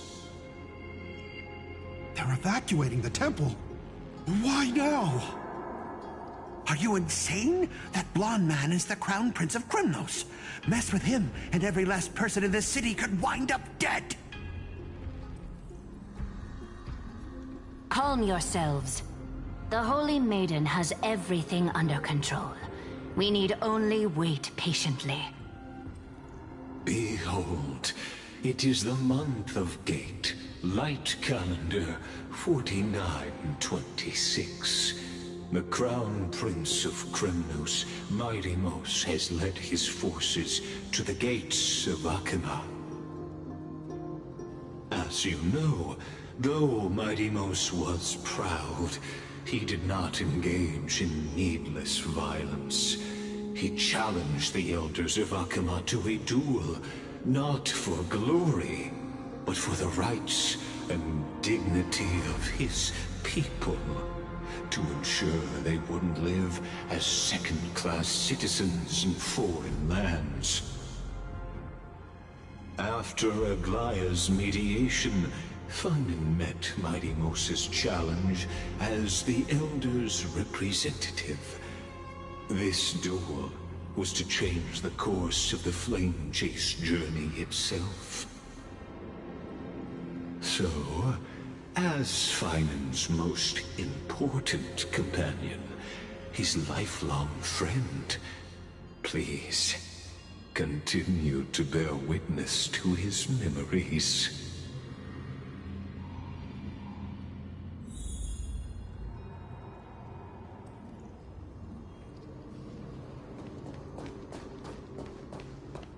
Is this your idea of an honorable duel? Bloodshed isn't the way. We and Aggie don't want to see Chrysoceres turn on each other. True warriors know when to sheathe their blades. The impartial Talantan shall oversee this duel. You need only place your offerings upon their scales. Something that has more weight than the fate of the world.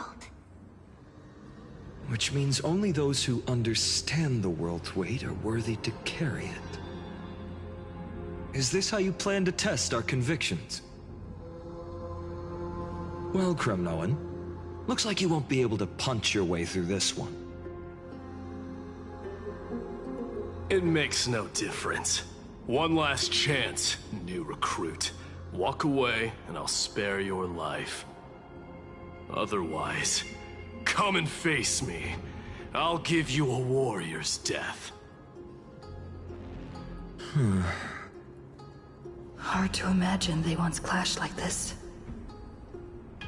Holy Maiden, I can't help but feel like a pawn that has stumbled into some greater political game. Every hero was once a child, and every child must grow. That's so. I don't even know why I'm standing here right now. Look at me. Just a common soldier.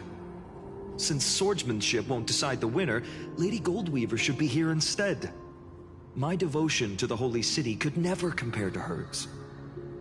What if we told you this duel isn't about winning or losing, but rather in the choice you make? Are you saying that Lady Goldweaver is testing me? Every Chrysosaur is indispensable to the Flame Chase journey.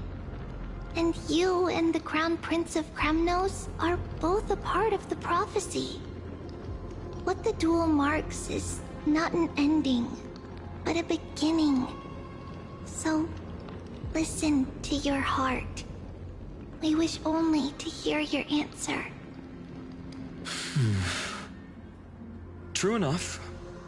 The voice within has never failed me. It doesn't matter what the result is. I'll give it everything I have. Spoken like a Chrysosaur. Now go, Phainon. Your journey has only just begun.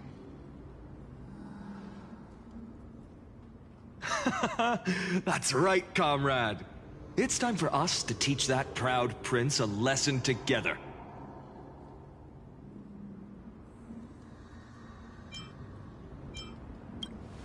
Well, if we lose, we'll find out, won't we?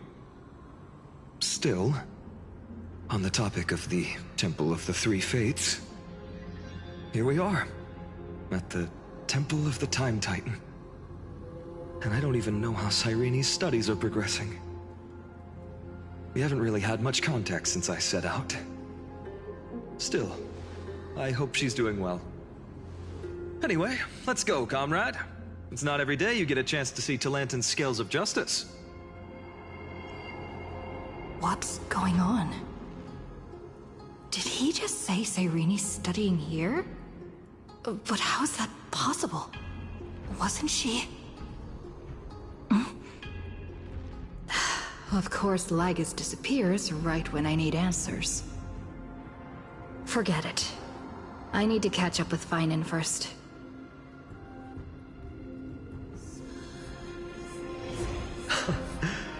Amazing! Talantin may have fallen, but their scales remain true to their purpose. I hope you still remember your purpose, new recruit. You seem awfully confident, Kremnoan. Let's see how you define the idea of weight. For your information, in Castrum Kremnos, the punishment for profaning a duel with such crooked words is impalement.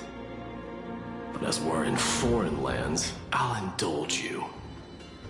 The signet of Kremnos, the crown jewel of our people. That's my choice. A ring. Not just any ornament, I'd wager. What's the story behind this little treasure? Don't push your luck. Think I'd pour my heart out to you? Just know that Kremnos' 1,000 years of glory could bring a titan to its knees. Let alone a nobody like you. So to him, glory and his people outweigh the entire world. And the very destiny that Mydei himself will eventually shoulder.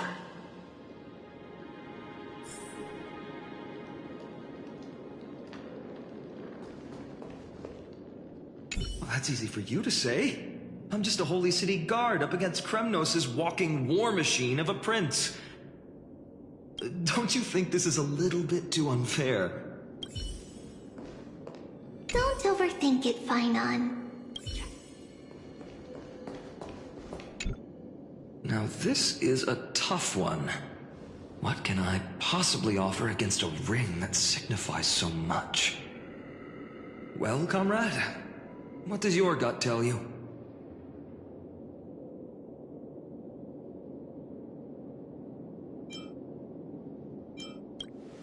Looks like we really are on the same wavelength. In the end, there's There's only one thing I can trust. The deliverer that appeared in my life on that day. How ironic. I can't even look at this card properly, much less follow where it leads. Just thinking about how my village was swallowed by the black tide makes my hands shake. The flames, the screams, my utter failure to protect anyone. Speaking rationally, I know it's not nearly enough. Addis Elysiae was just a small village. Its loss barely a scar on Amphorius' face. But here and now, my heart says something else. This card. It's everything I have left. Nothing weighs heavier. Perhaps that itself is the answer. Look, Finan. It's so nice to see you all again. Lady Trinan, Finan, and... hello. Seeing you here sure is a sweet surprise.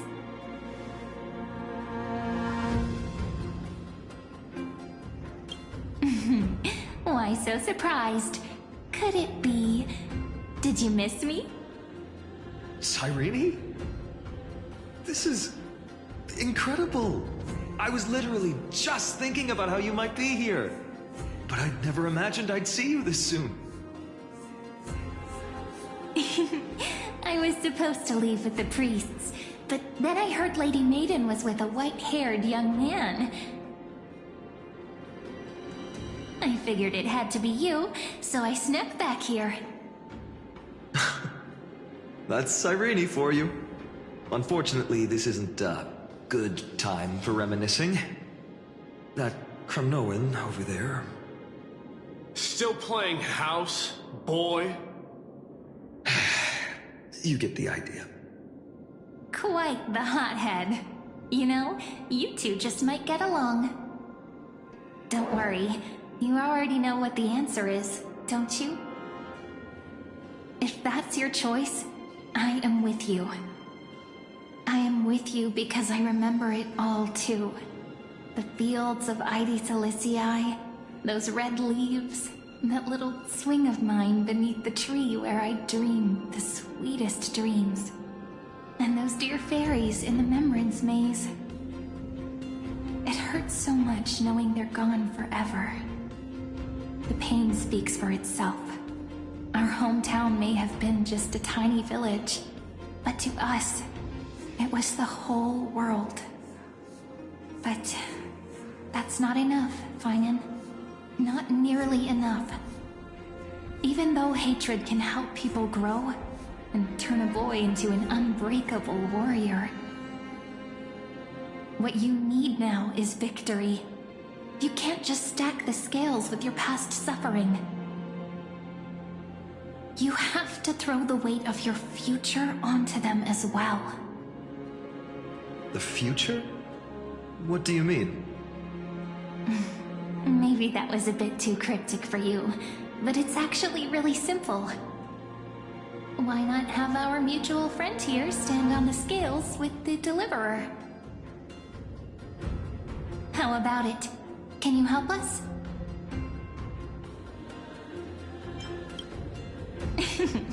Relax. Our dear Crown Prince won't have a clue. Let's try that. The fate of Akuma hangs on this duel. I must claim victory, for their sake. I will stake everything I have. Stand with me, comrade, and we shall become heroes.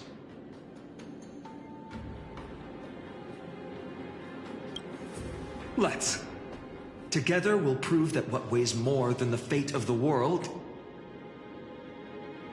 is the resolve to shoulder an immutable past and carry it into the future. Talantin, the fair, the just, they of unassailable integrity. The challengers have made their choices. In the name of the Holy Maiden of the Three Fates, Lower your scales, weigh destiny, and reveal unto us your verdict. Your offering is... a card? Yes, a flimsy little card. That is my choice. Just know that it's called the Deliverer. Interesting. Very well. If you can beat me with this card, then that's what I'll call you from now on. It's... a deal. The scales... they're wavering. Talantin is deliberating on the outcome. It appears the convictions of both sides are... equally matched.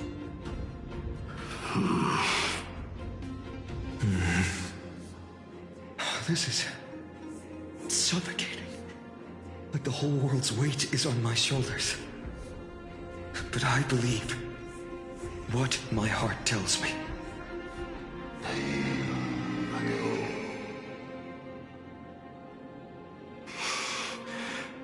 Finally decided? Hear thee, children of humanity. I shall pronounce judgment, for the difference is now clear. The one whose offering weighs more than the fate of the world is...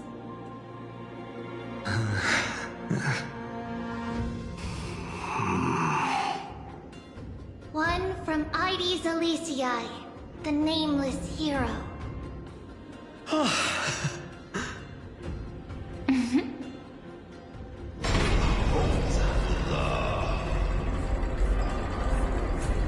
However, heed this. The true weight of conviction originates not from itself, but rather in that which tips the scales. Hope itself. What's that supposed to mean? I think the Titan means that it's not anyone's personal convictions that outweigh the fate of the world. It's about a wish, one which we all share. You, me, everyone here. What tipped the scales wasn't Finan's conviction alone, but the collective hopes carried by this oracle card. Humanity's desperate call for a deliverer. Yes, even you and your people, Kremnoan. Placing us both on the same side of the scales? Foolish. We Kremnoans are your mortal enemies. Such weak idealism will only get you skewered on our spears. Fine by me. I've never claimed to be the deliverer from the card anyway. I'm a soldier, and if it's my fate to bleed my last on the battlefield, then so be it. I'll fight to my last breath. And on this, I know that we're the same. That's all a hero really is. Someone with that kind of conviction. And the deliverer? Just a sum of all those heroes. A brilliant explanation. Just as prophesied, on this day, the final two heroes shall join the Flame Chase journey. I should have known from the start. They all say Lady Goldweaver is quite brazen, but you're the first to even imagine that prophecies could persuade a Kremnos warrior. Oh, I have 1,000 ways to tame a lion. But this lion didn't come here for bloodshed, did he? The Kremnoans far outmatch Occam's forces, yet we haven't lost a single soul. That's no accident, is it? Do you honestly think Kremnoans, renowned for our love of battle, would show mercy? Your forces are equally renowned for their iron discipline. And so, we can only assume that this is on your orders. Perhaps Akama isn't as hidebound as the rumors say. You grasp the true marrow of power more clearly than those elders. Now that the wheels of fate are turning, What finer way to celebrate this fortuitous encounter than a feast? Follow me, brave Outlanders.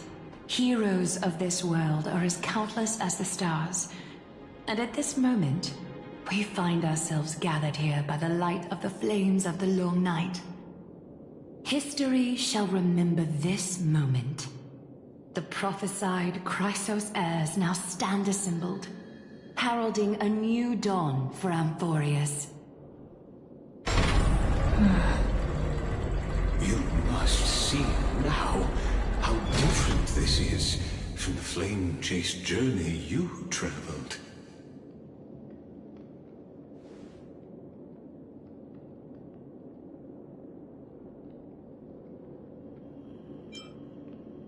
Patience. We're approaching the final act. These are, as I mentioned, his first memories. They are of particular importance for the imminent Era Nova. Such as this very moment, as the prophesized demigods gather with Talentum as witness. This is a moment calculated by the gods. What comes after is no different from that which you already know. Some join, others leave, while flame chasers bear their faint light forward through the long night. Ah, come. Your seat awaits after 13 heartbeats. Our heroes will be ferried to the final scene.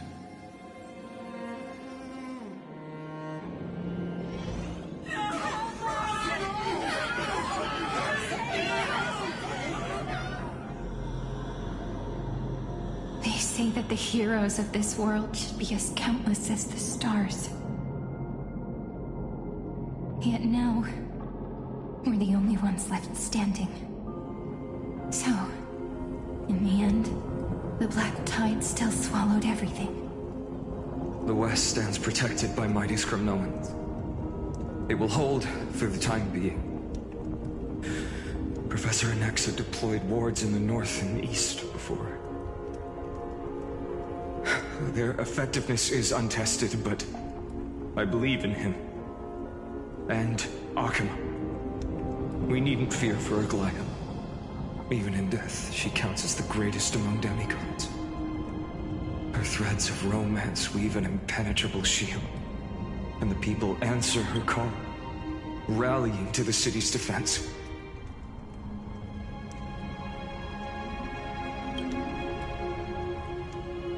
Let's move. Cavalry has given their core flame. We must complete the Era Nova before the next entry hour. For Amphorius. That only leaves 3 hours. So, this is the last time we'll see her. Finan. We set out on this journey to answer the world's desire, didn't we? That's what it means to be a Chrysos heir. So has it always been. Then why? Why must Amphorius' wishes be so cruel? We made the best choices we could, whenever we could. But in the end, the prophecy that led us, this black tide swallowing everything. Why does it look like this?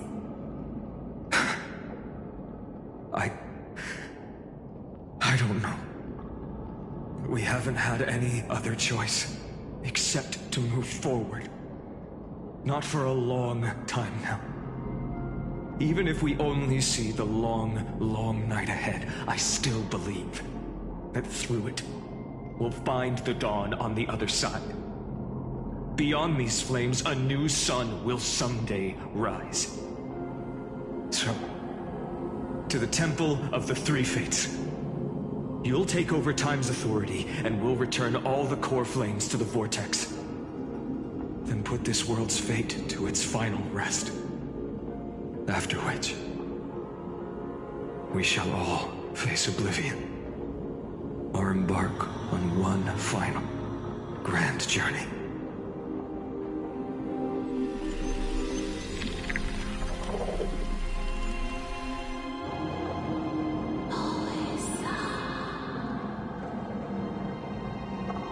Please forgive us for disturbing your sleep, Orynyx.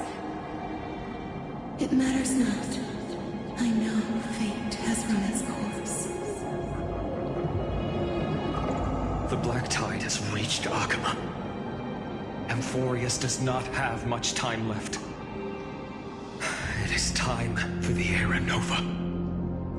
As agreed, I shall present the core flame of Tide. Ride the river of time. It will guard your passage to the vortex of Genesis. Step through and witness.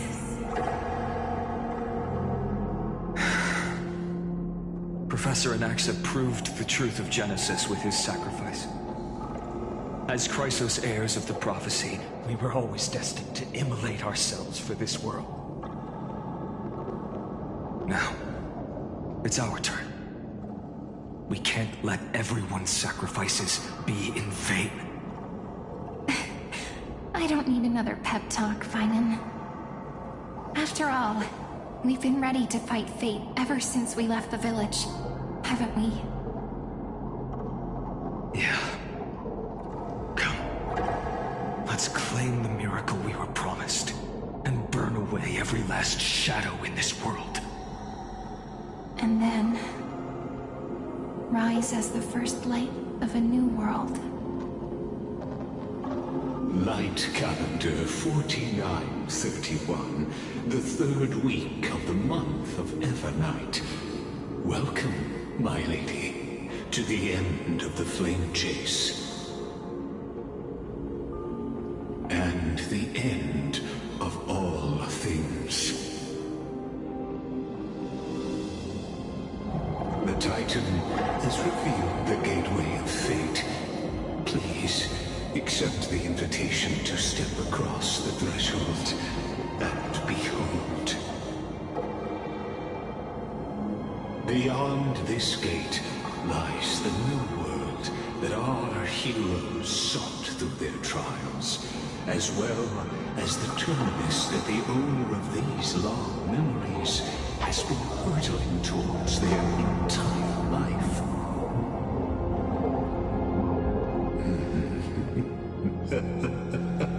Perhaps you'll find it all too familiar. Then you'll understand how the mortal called Finan shouldered the world's weight. How that same burden crushed him, proving that the so-called deliverer is nothing more than Amphorius' own delusion. A pitiful fantasy that it could defy fate's decree.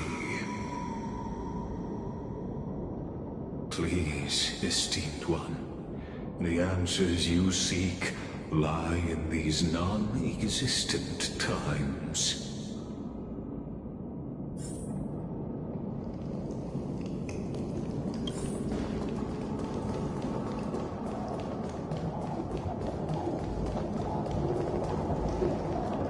Future revealed by the Titan.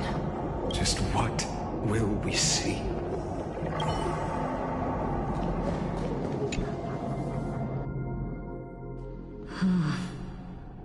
The Vortex of Genesis. So it is here.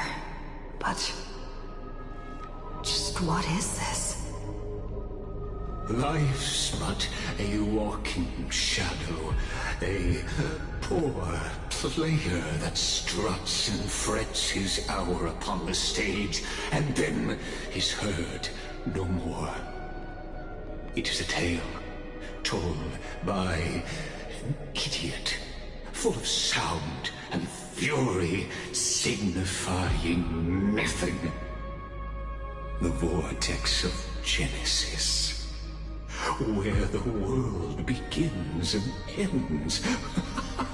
What stage could be more befitting of our final act? Come, I beseech you onward, buoyed by your surging curiosity. As an unattainable existence that has dwelled within his heart, beyond his reach, you have accompanied him through the march of years uncounted.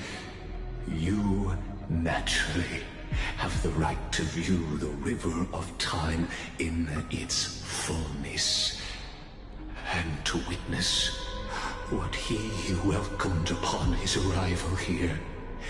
Every absurd and tragic ending. Now, if you would. My journey to the Air. Enough talk. Go. Now there's just more snow beyond the Erin.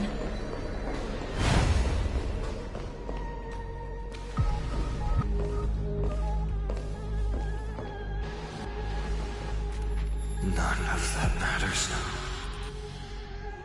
This brutal, flame-chased journey has stripped away my delusions. I know the future is in some peaceful paradise with gentle west winds, just waiting to welcome us to step in.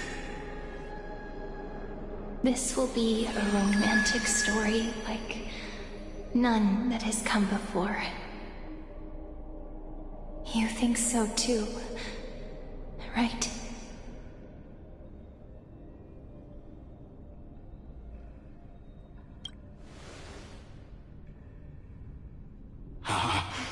Indeed, in his memories, such a scene replays over and over. Though the details may differ, this remains ever the same. All shall bid farewell to one, and that person alone will witness the miracle. A total of 33,550,335 times.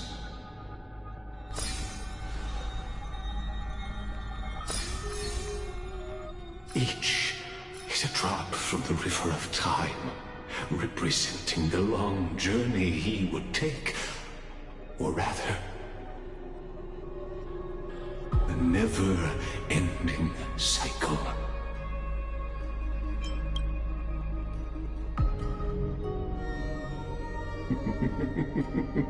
Sharp as ever, I see. Seeing is believing. Why not let your own two eyes uncover the truth? Or perhaps you can simply walk straight to the final truth. See the true face of the character you play, and witness the ultimate nature of the Chrysos heirs, flame-chased journey, and the cycles of Unforius. Please, take your time. Look around.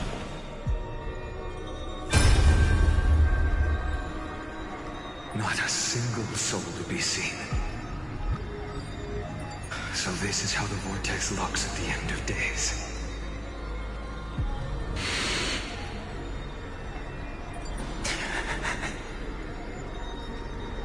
Looks like I've got company after all. But since you've made it here...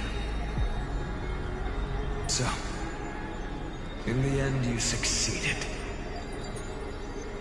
Executioner.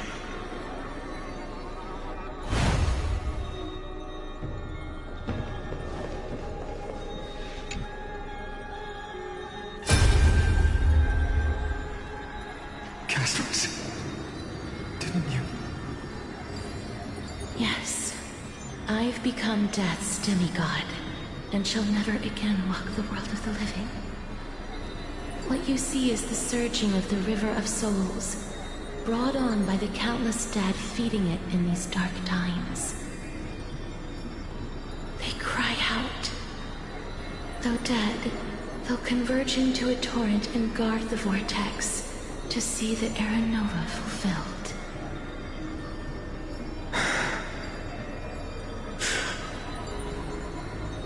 I will take all the wishes of the departed with me.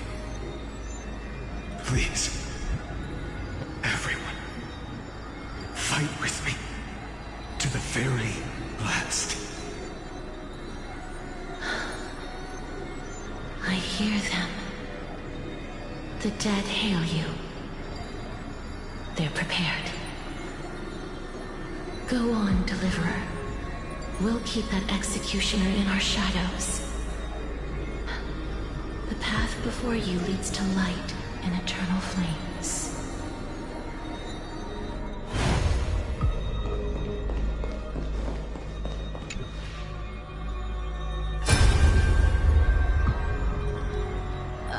There's water everywhere. This place is always all wet and sticky. Even my tail's getting heavy.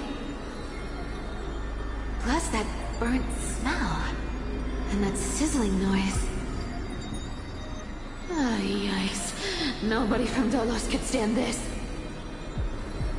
So you feel it too, huh? Go on then. I'll handle the filth. Do what you need to do. Let me fight with you. Better odds with two. Hey, remember what the seamstress said? You know what really matters. Yeah. I'll leave it to you then. Wow, someone's not shy. Just so you know, I'm not in the business of making losing deals. I'll distract that executioner. You go turn the world's biggest lie into truth. Let me become the first wind of your new world.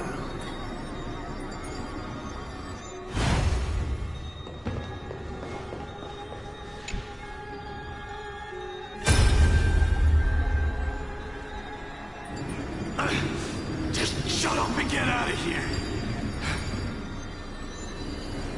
Are you crazy, Mighty? Immortal or not, even if you're the demigod of strife. Oh, I'm still no match for them. No, I know you can. I just wanted to request that you witness the Era Nova with me. Together, let's prove that we're enough to transcend the prophesized fate. Could it be that now, at the critical juncture, our mighty deliverer is chickening out, scared of a stupid prophecy?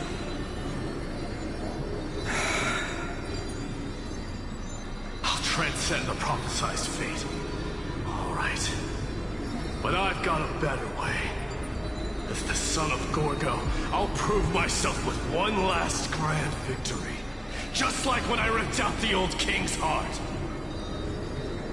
Go. Leave this to me. If the Black Tide creatures block out the sun, then we Kremnoans will fight in the shade. And when I'm done with that executioner, we'll raise our cups where the west winds end.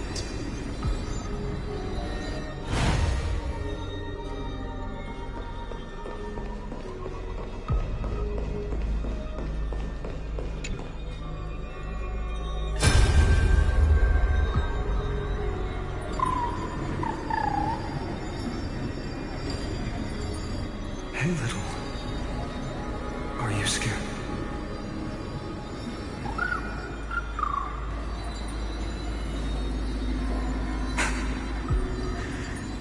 As brave as Huns. Stay close, little Ika.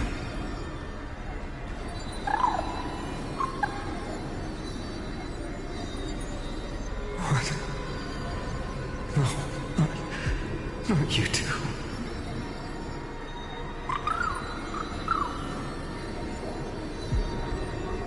You see, I won't squander your kindness, your hopes. So please, keep this bit of sky standing for me.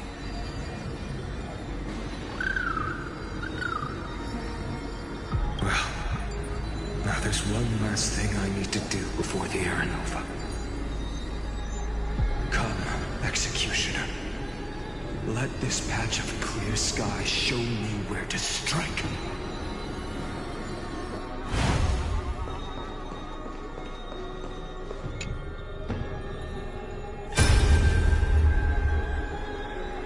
All shall bid farewell to one, and that person alone will witness the miracle.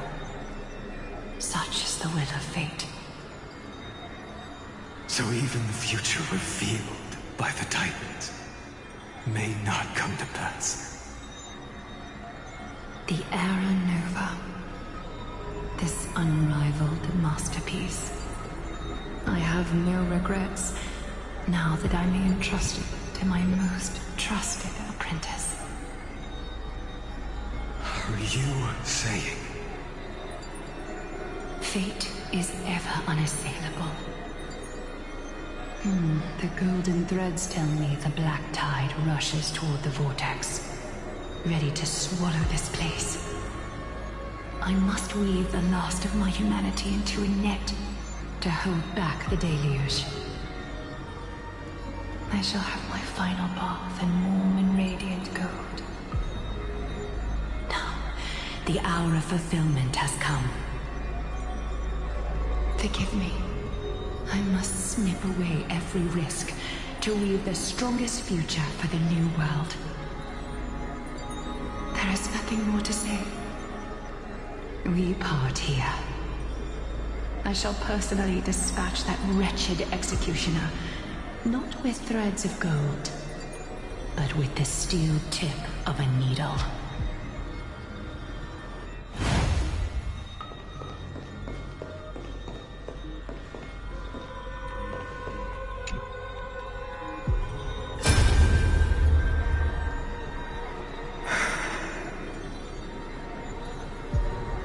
Baby, look. We made it to the vortex. That prophesied future. The flower fields where the west wind ends. Era Nova. We're so close now. You can't speak anymore. Please. Allow me to pause just a moment before I keep my promise. Let me answer your cruel fate by tearing that executioner's heart from the void.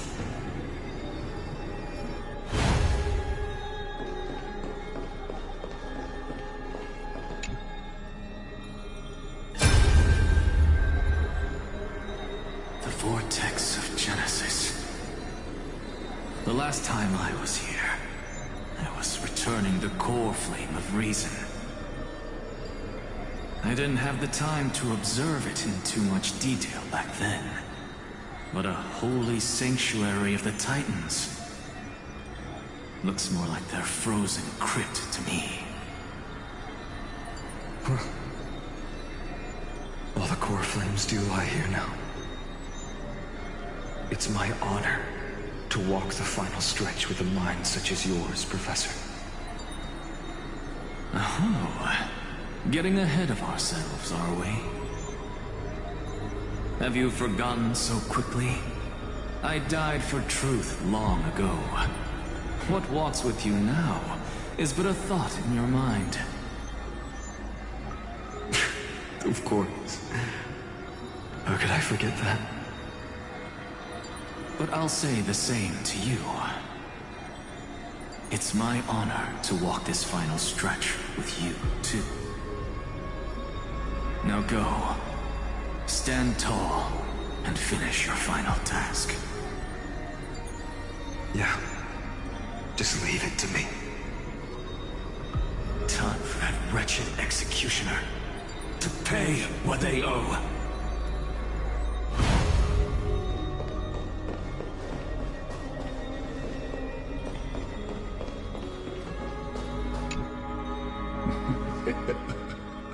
You really think you're prepared? Allow me to give you a warning, most earnest. Once you see what these memories hide, the world's course will be forever irreversible. Ah, very well. As you have made up your mind, let us bear witness together. As the sole audience of this eternal theater, I have been rapturously awaiting your arrival, and this, too, is the very reason I must show you everything. I believe that since you've bathed in that Eon's gaze, you can make Amphorius' frozen fate flow once again.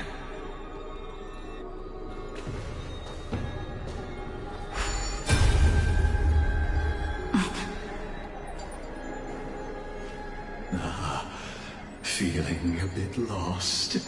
As you now see, this scene marks the final act of the drama Amphorius. The final eternal recurrence created by this man's hand, and the last one this world shall undergo. Behold, at the swordsman's side stands one he has sometimes called companion, other times comrade, that nameless hero absent from the annals of history. She is the swordsman's ideal in his youth, the deliverer that guided him resolutely onward through fantasy. And now, in the name of the Nameless, she has become an essential and inseparable part of the epic of Amphorius. And this time, under her guidance, what choice shall the hero make? Whither shall the fate of the world flow? And what is the ultimate truth of the nature of Amphorius? There are many mysteries yet to be unwound, but if I may, allow me to temporarily yield the stage to one far more fitting. Please put your hands together and give a rousing round of applause for they who will reveal the answers and bring about the final end. Master of the countless memories we saw.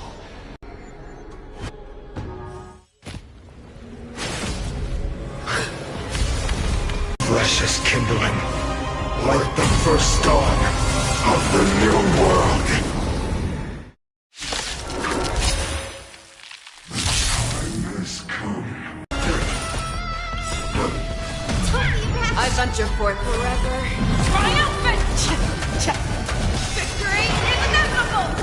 You can't run! This world is a fallen. The fearless knows not fear, too slow. Please cherish Wilt here. I won't do. Show me the way. Thanks. Embrace a new way. better. Return to dust.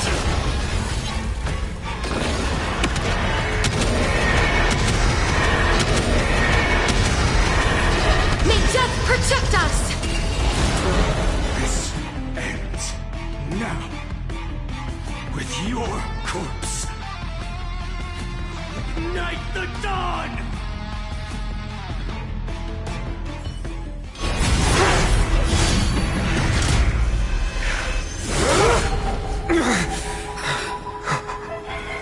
How is this possible?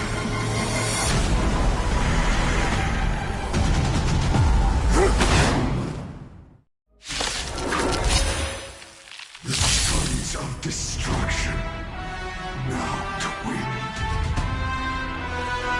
You can set your blood ablaze, your fury. They completely lost themselves. Everyone's been waiting for us. You want to take advantage? Stay safe. Snow the gloom! Restore the skies! I shall remember this one. Found me.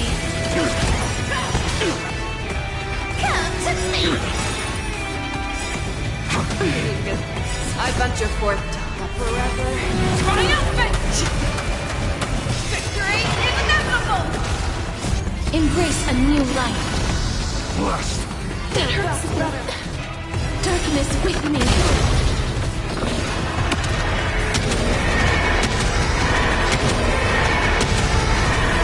May death protect us! Burn the yoke.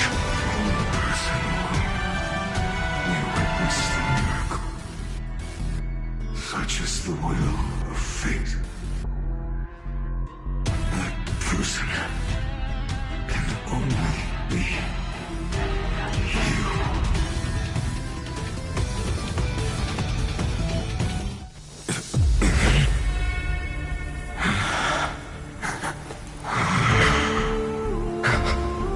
Why not let wrath incinerate fate?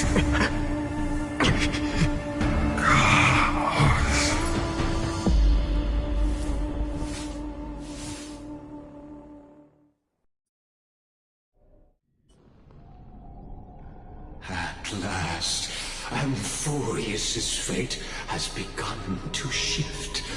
Just as I foretold, your arrival will change everything. After all, you've also been bathed in that Eon's gaze, which can awaken the long-dormant instinct inside man.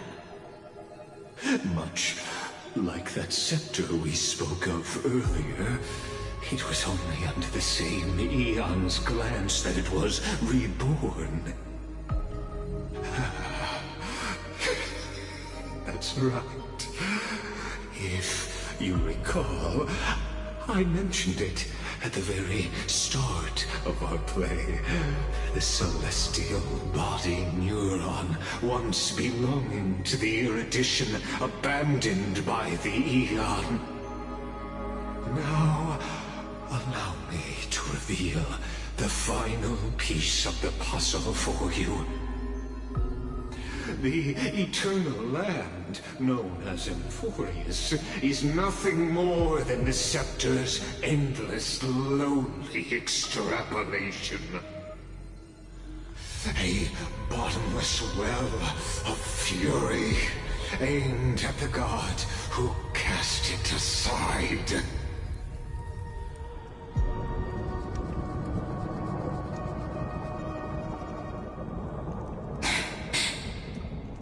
Finan, we set out on this journey to answer the world's desire, didn't we? That's what it means to be a Chrysosaur. So has it always been. Then why? Why must Amphorius's wishes be so cruel?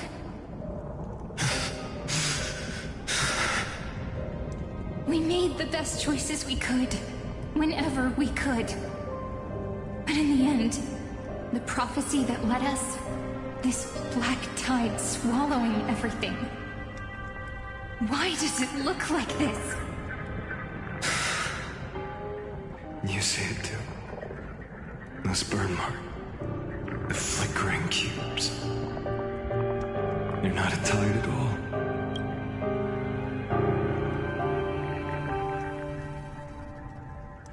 They're more like a shattered teleslate. Standing here, the voices of Titans have never been clearer. Turns out, They were coming from the Black Tide all along.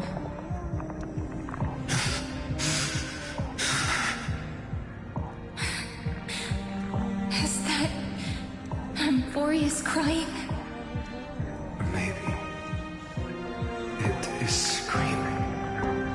That it's creator. That it's God. Finan, do you still remember when I was little? I had a dream. A dark, cold room with nothing but Orynyx's curtain glowing like crystal. The curtain seemed to contain all of Amphorius, where strange and fantastic dramas played out within. There were countless versions of us, from countless different worlds. Perhaps it wasn't a dream. Yeah. As I gaze out at the world before me, those sorrowful thoughts have become reality. So, this is the reason the sky was sealed. Amphorius is merely a larger ID Silicii. We are just characters in this tiny world, following the prophecy, stepping onto the same journey over and over. What then is this so-called Era Nova? And what are the spectators watching all of this truly hoping for?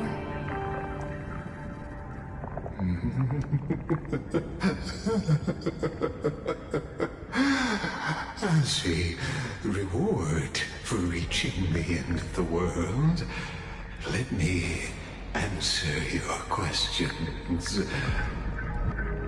As the Theoros, I have observed.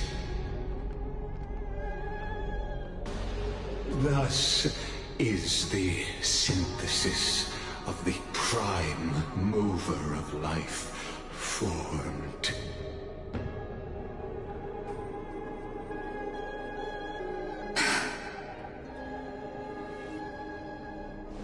This is a moment the universe will remember.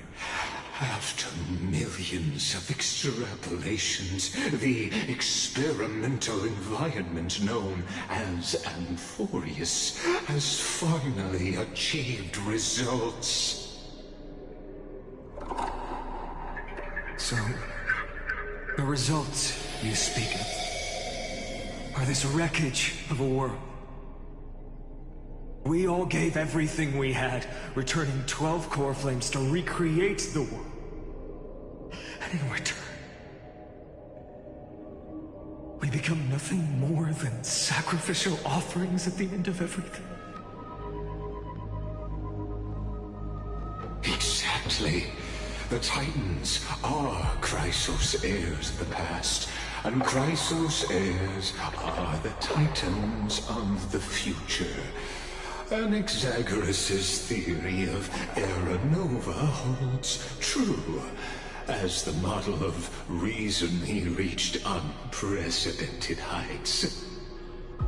But from just the perspective of a player in the drama, he could never fully uncover the last layer of truth.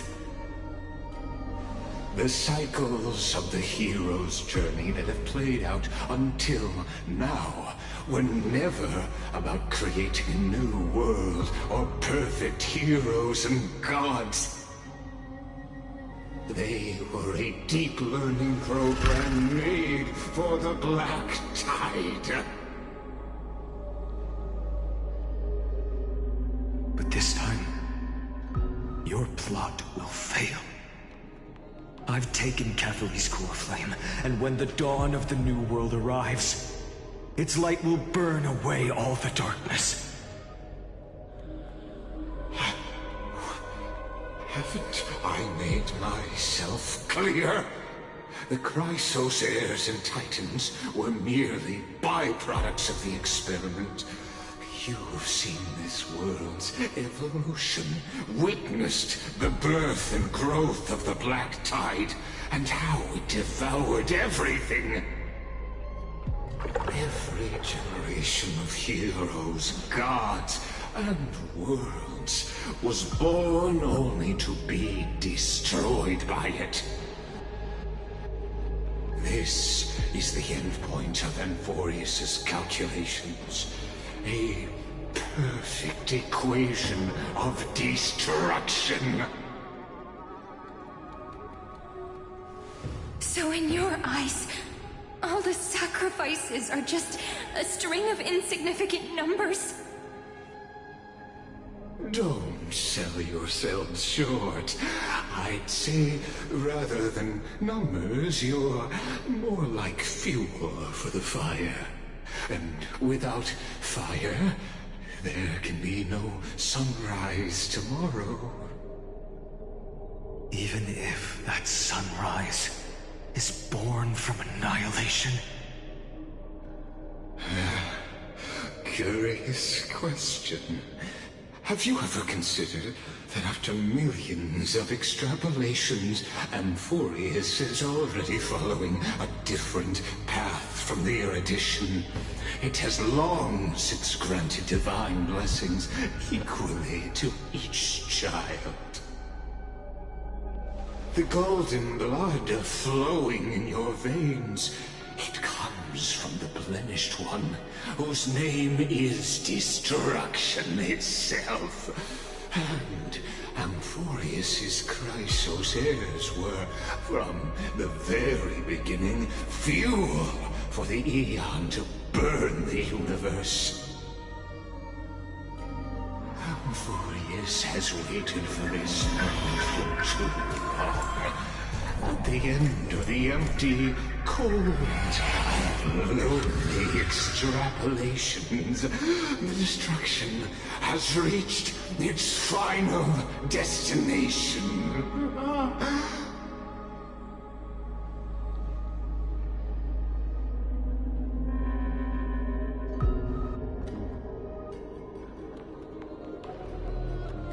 Nikos 496. Philia 093. No need to feel regret. This generation of Chrysos heirs is the most outstanding model, and you two are the final factors. For you, the Era Nova is no lie.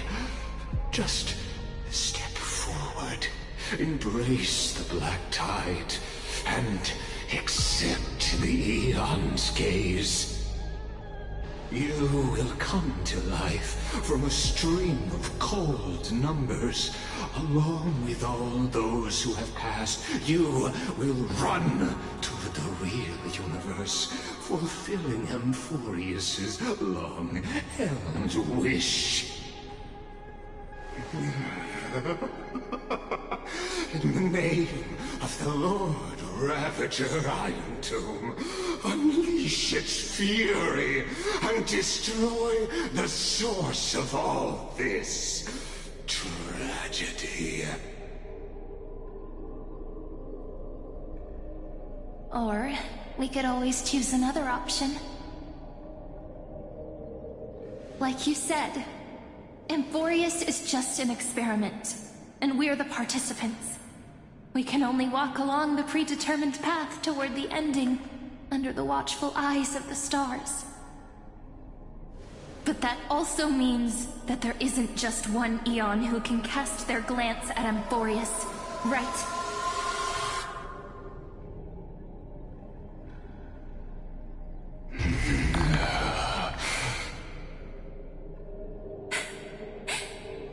Is this question really that hard to answer? Or did I guess it right? And in reality, this world has already been under the watch of other Aeons. It's strange when you think about it. If you just stayed back, watching us complete the ritual and get consumed by the black tide, your goal would naturally be achieved. Why go through the trouble of explaining all this to us?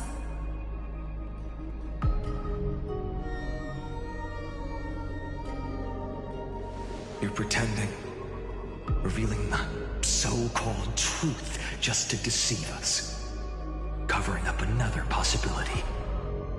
Destruction is not the only outcome for the fate of Amphorius.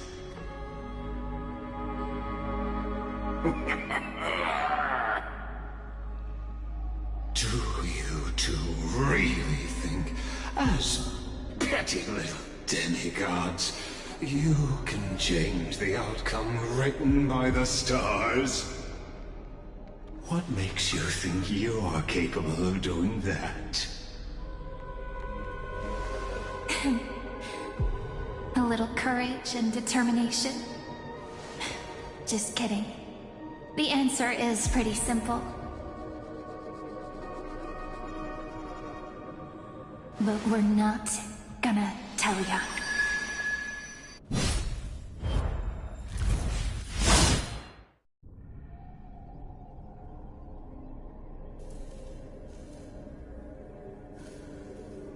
We're going to weave a long dream for Amphorius, making it believe the experiment hasn't ended, that everything is still ongoing.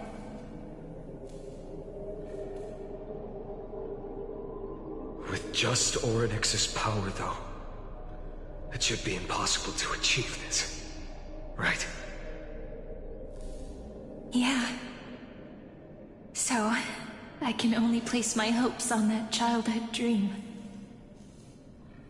And the god behind Orynyx that appeared in that dream.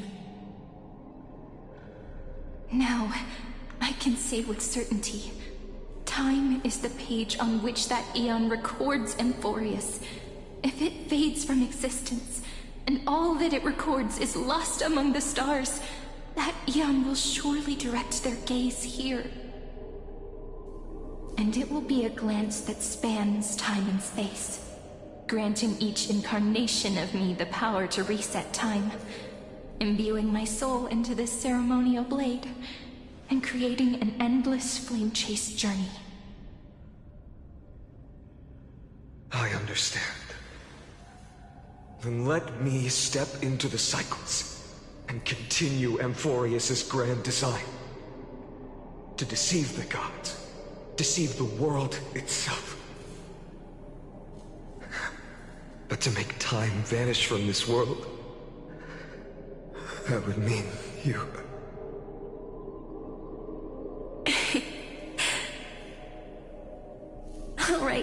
All right, let's not make things so gloomy.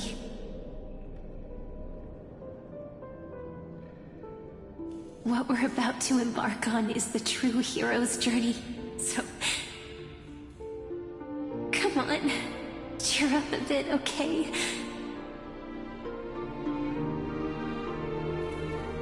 In that memory, you will definitely meet me again. A little Cyrene who knew nothing, lying on a soft patch of grass, feeling the light breeze, dreaming of the distant world. Tell her about the flame chase journey, and then let her become a romantic part of this story. I believe every Cyrene will make the same choice. Erasing time, again and again. Resetting time over and over. After all, they're all me. And I will always have my charm.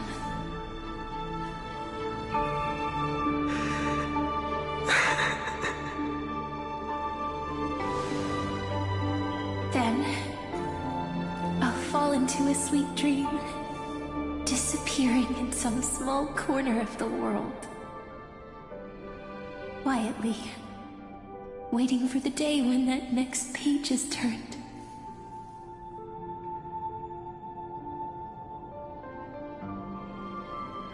And I will keep going. Even if the road ahead is dark, I will burn myself to light the way. Rather than let the core flames become nourishment for the Black Tide, I'll become their vessel. To prevent the arrival of Aranova. Even if I have to burn through my own body, it's no matter. As long as I don't extinguish, the flame chase will never end. Until Amphorius welcomes a true dawn. The girl who watches over time, and the warrior who carries the world. Now, let us fulfill the duties of time and world-bearing. Honor the past and forge ahead.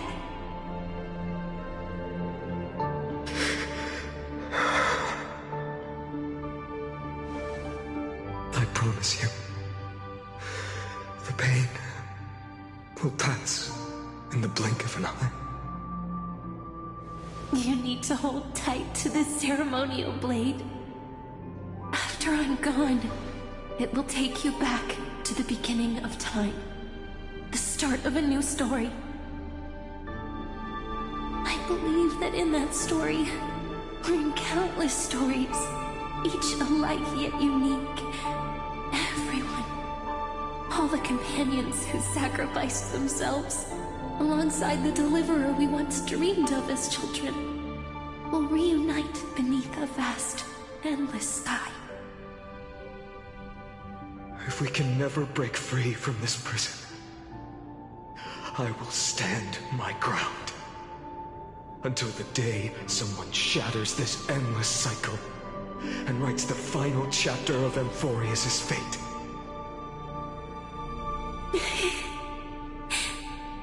So, let's set out. We will be the ones to start everything. Carry the primordial chaos, just as your name suggests, and bear this world we hold so dear.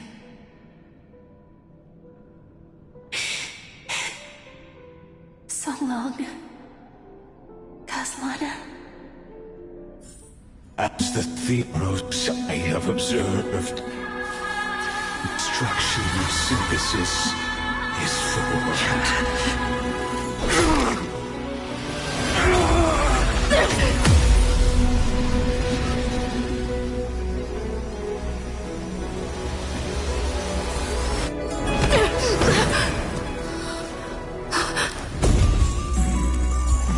I will wait for that day for as long as it takes. The day will come whenever this immortal eternal and follows in our footprint. Do I do nothing and what for what?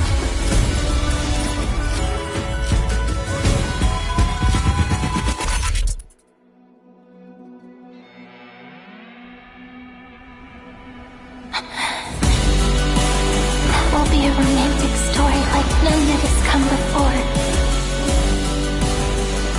You think so too, right?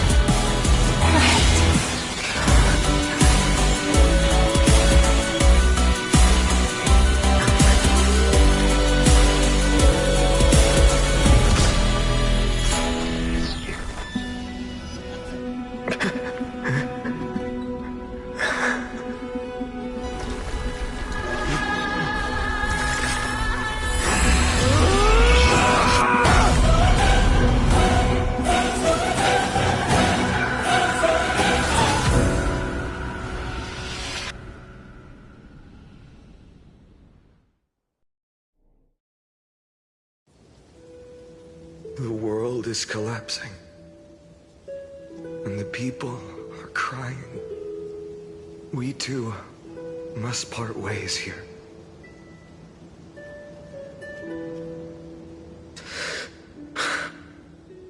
Friend. Ides Elysiae, the little village of my childhood. The gentle breeze and the sound of waves still linger. Everything is as it was. It feels good to take one last look. You know, this is just a corner of the memory. The real Ides Elysiae. I know. I'm here to say goodbye.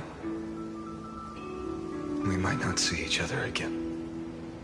You can stay here forever. And time will stand still for you. Let it flow. It's time for me to go. Even if it's a path with no turning back. When have we ever had the luxury of turning back? Are you afraid? After learning the truth of your origins? Will you see the motivation I gave you as the manipulating whispers of destruction?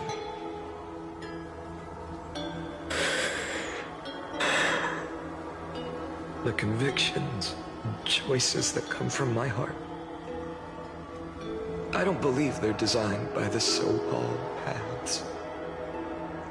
If we are just numbers, simulating life, then you are the image I've always longed for. The person I wish to become. A real, living person. A true hero. Then why do we part here? You can take me with you, and we can start this journey together. I'll be by your side, guiding you, just like before. No. I'm afraid I'm on my own this time. Why? Because there is no perfect solution in this world. Cyrene has already embraced her fate. And I will embrace my origin. Destruction. And with this power, I will rebel against its creator, bringing endless fury to the darkness, sweeping the world. If you stay by my side, I'll hesitate. But this world can't afford a soldier who wavers. Do you remember when we were kids? Everyone would get so excited drawing cards like a ruler or warrior, but throw fits over devil or drunkard and demand a redo. Kids always get to change their minds. Things are so happy and simple for them. But when it comes to the fate of adults, there's no room for redos. Then go, Kaslana, as you promised. Deceive the world, seize the core flames, and rewrite your fate. Burn yourself up with all your might, wield your futility like a sword, and fight against the gods. In the name of world-bearing, I promise you, Kefali will never forget this.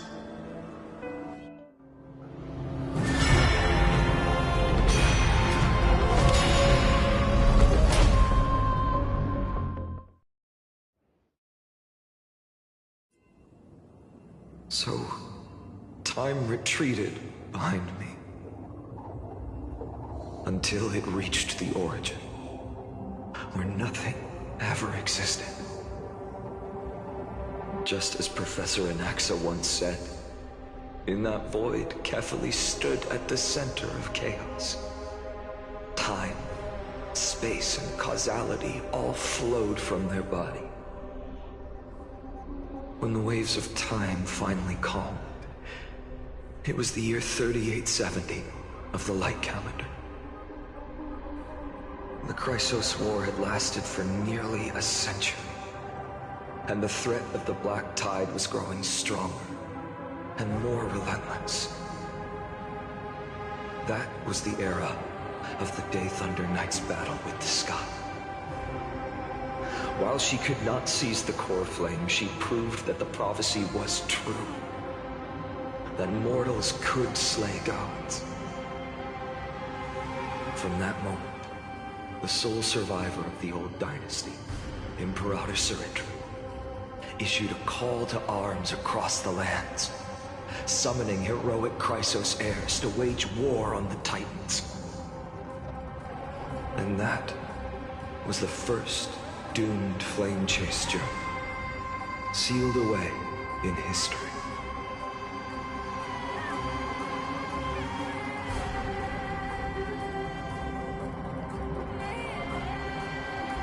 So what you're saying is, you've traveled back down the River of Time, finally reaching this untouched seabed just to tell us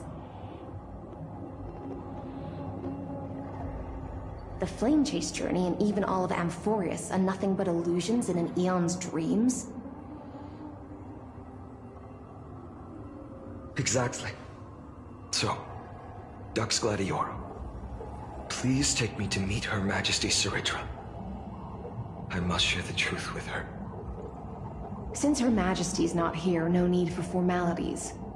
The word Gladiorum always reminds me of my fallen homeland buried deep in the depths. Call me High Sealans, Nameless Swordmaster. Please allow me to add one more thing. You actually already know my name. You mean Finan? Such a name could never be your true one. But I won't question you further about it. Ever since Her Majesty issued the Flame Chase Decree, heroes from all over have sent their letters of introduction. What's the harm in adding one more name like Finan or Pinan? Besides, the deep sea is dark. Isn't it the perfect place to hide secrets best left unseen?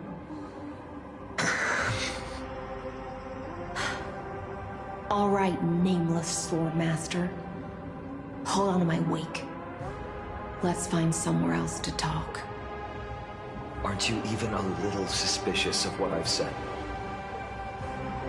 Harboring suspicions is not my concern. My sword dances only when the Imperator harbors doubts. There's no use in speaking further. Show me your true intentions through action.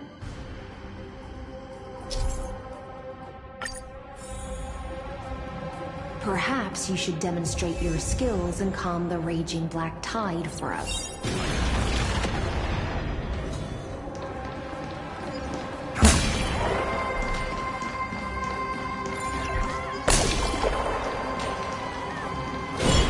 Light up the dawn.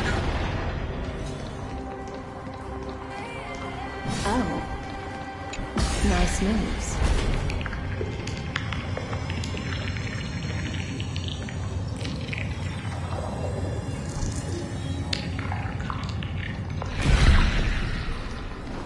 Light up the dawn. We just washed it away and here it comes again. The black tide is really no joke. Light up the dawn. Light up the dawn.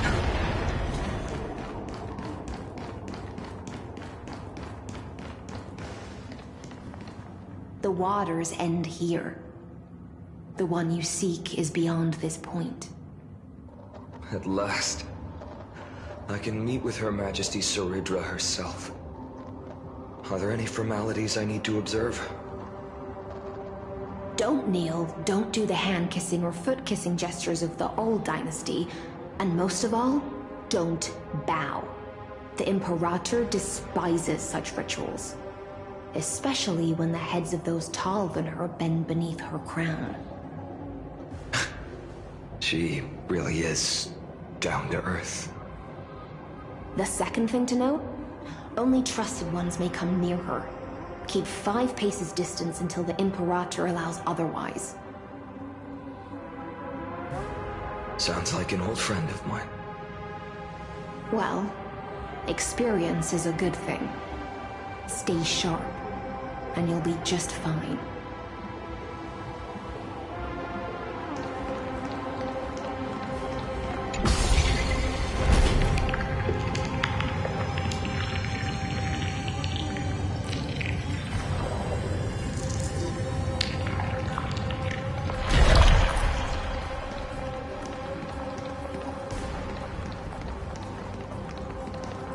Dux Goldweaver, little hostage.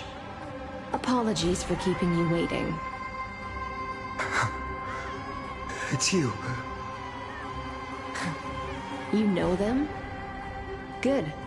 That makes things easier. Before that, I'm more curious about one thing. Where is Her Majesty Ceridra? To avoid any misunderstandings, nameless Swordmaster. Although we spoke and laughed along the way, I never said you were entitled to meet her. The Imperator decreed, the Deliverer will not appear in this age. Be wary of suspicious individuals. Come now, both of you. Let's finish our job.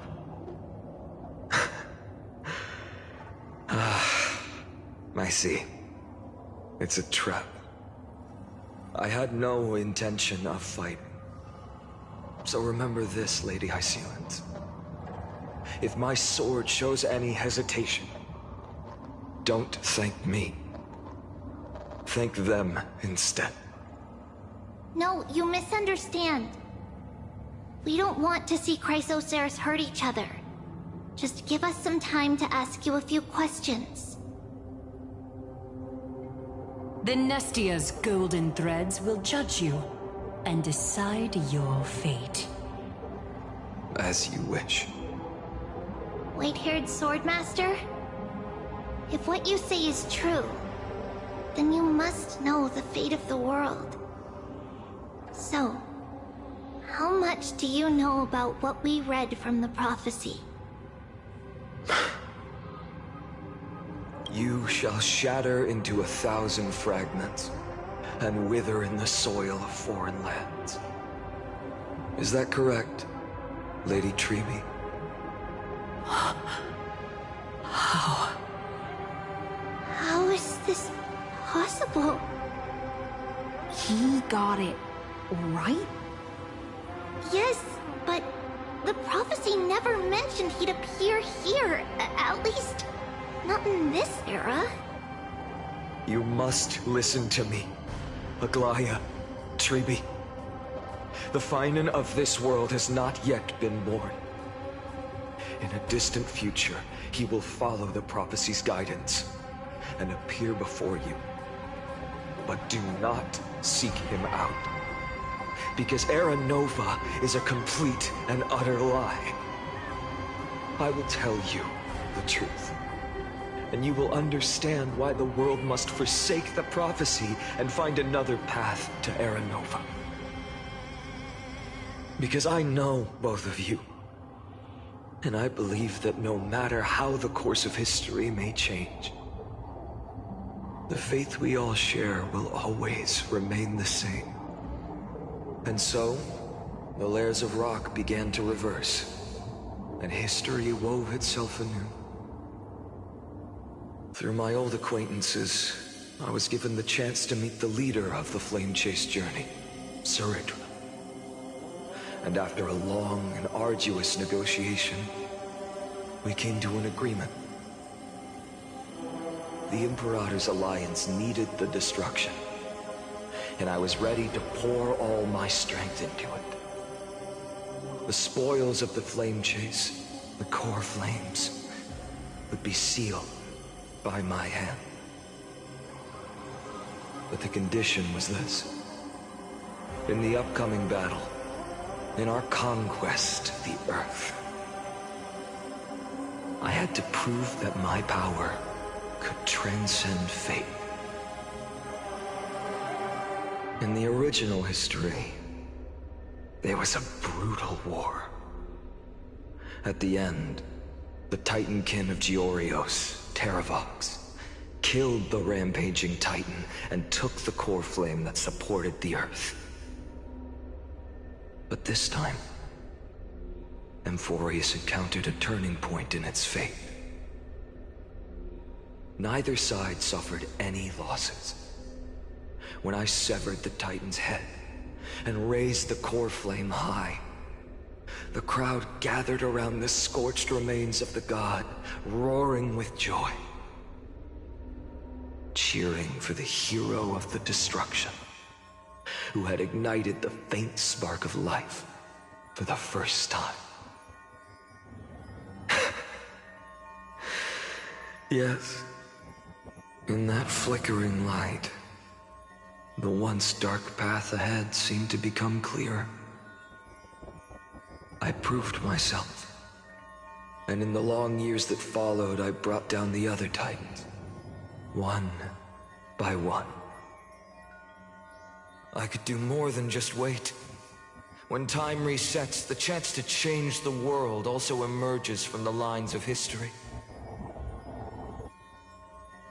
Until finally, the brutal future revealed by Era Nova is reversed. But tell me, if that's truly the case, why are we doomed to the same outcome?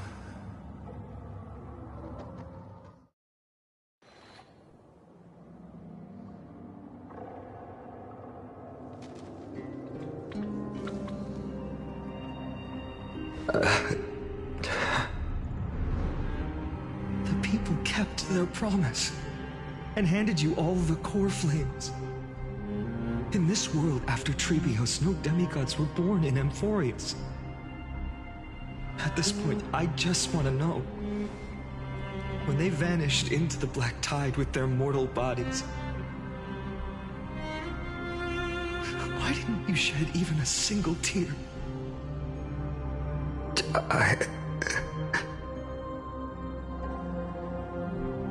Your indifference chills me.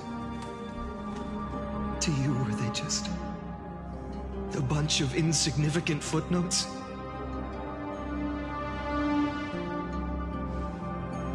Sorrow has been my constant companion. In fact, with 12 core flames upon me, the fire in my heart has never been more violent. I'll remember this world through anger. As long as I burn, they'll never truly leave me. Perhaps it's already too late. But you're right. Anger, at this moment, is the only weapon I can rely on. So, draw your sword, Executioner. I'll make sure you realize that your greatest mistake was leaving me alive.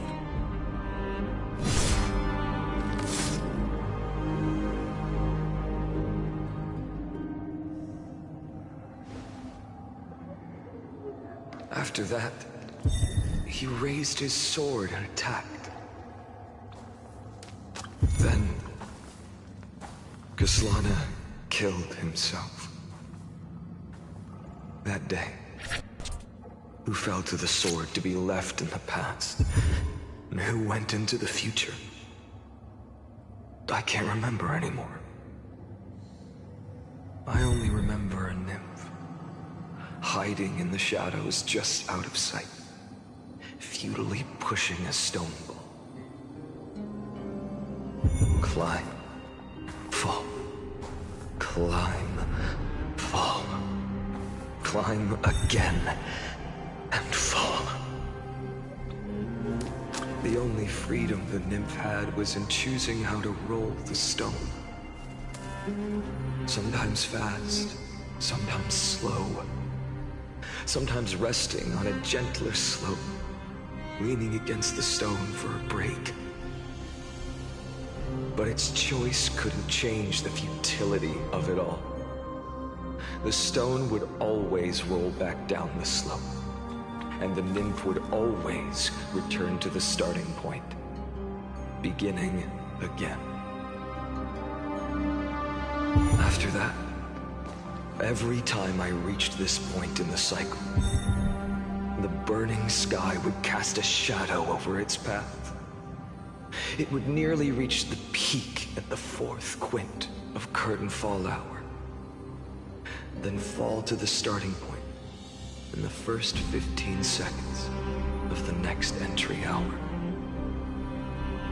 And my efforts in this cycle would dissolve into nothing. the same time.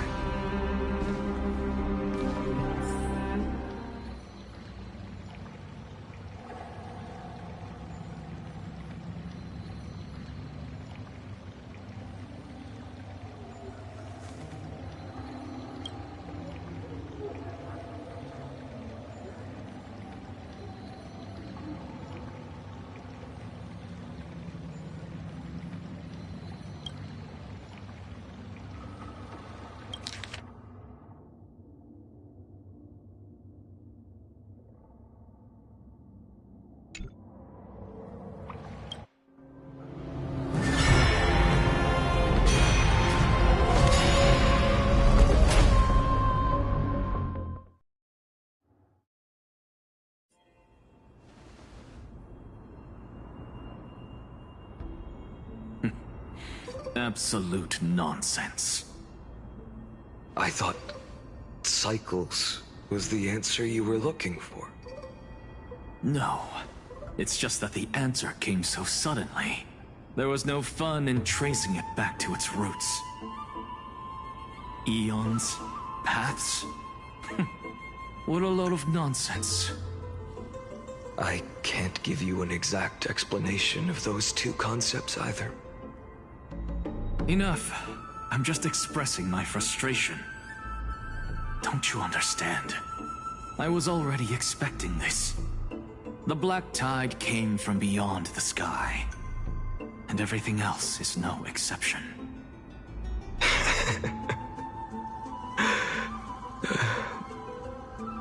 Fate is a strange thing.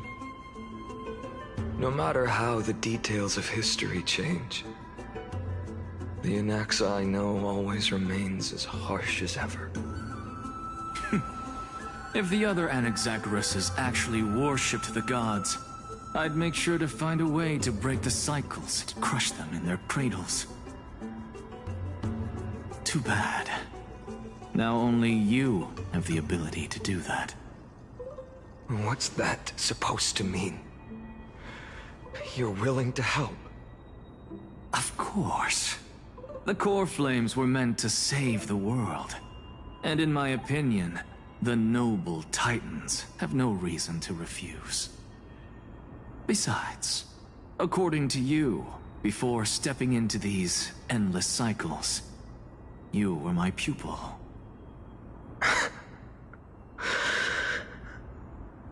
I've already heard the same thing countless times. Enough chit-chat. Let's go. If we run into any other scholars, leave them to me. We've all made preparations for total annihilation. Never thought someone would step in to help. Light up the dark.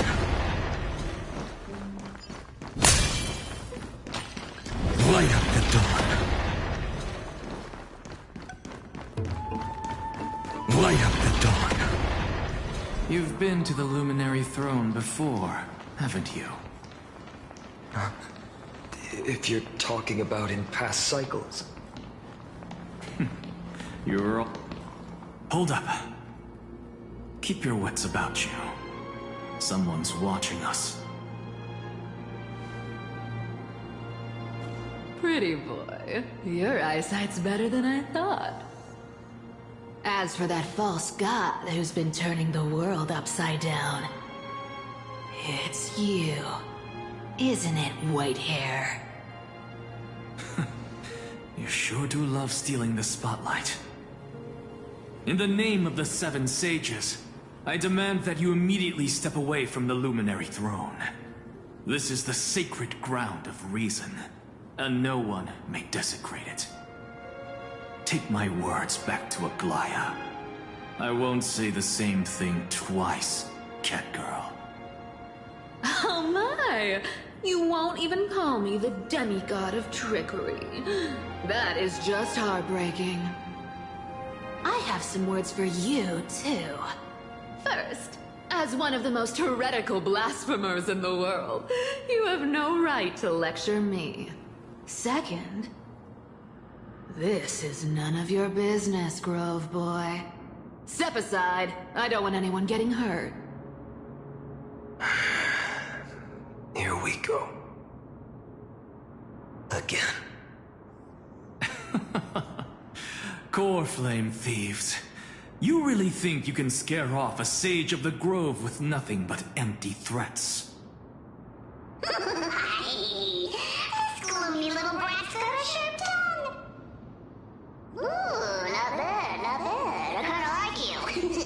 As a return favor, I'll feast on Circe's core flame right here.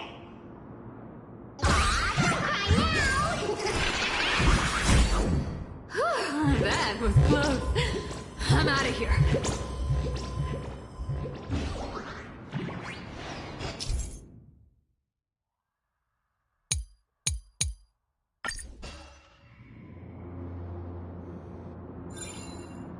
They're exactly like all the past ones I've known. Cunning. And yet so naive. Sounds like you have a plan? Of course. When I first set out on the flame chase journey, Lady Treby never managed to teach me Orynyx's miracle. But along the way, I learned a thing or two.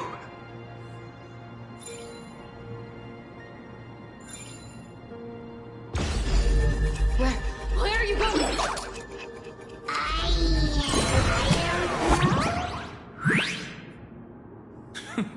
The Venerationist's foolish inventions finally come in handy. How is this possible? You've arrived, Zacharias. Always so punctual. What? Do you know who I am? I'm a spirit thief. Hand over the core flame. Save. You sing better than any bard. If you ask me, a mortal body carrying 12 core flames? Don't make me laugh.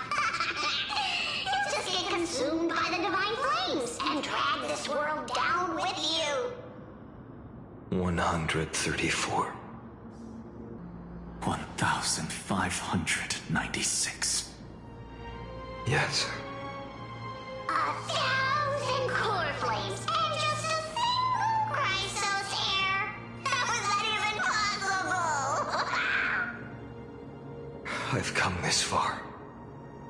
And that's proof enough. But someday you will burn to the ground. Of course. The divine flames will eventually consume my eyes and blind me. But before that, they could still forge and sharpen Dawnmaker. Now when I cut open your stomach, you won't feel a thing. You... This is the final warning. Fine.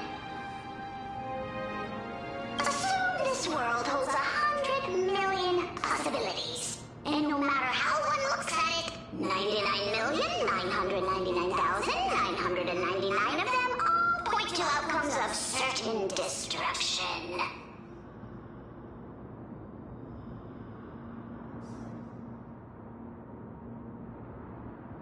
Even so, I'll use my divine power, despised by the people of this world, to achieve that 1 in 100 million possibility. Bartolos! Right. If you've got the guts, you'll have to first step over my dead body.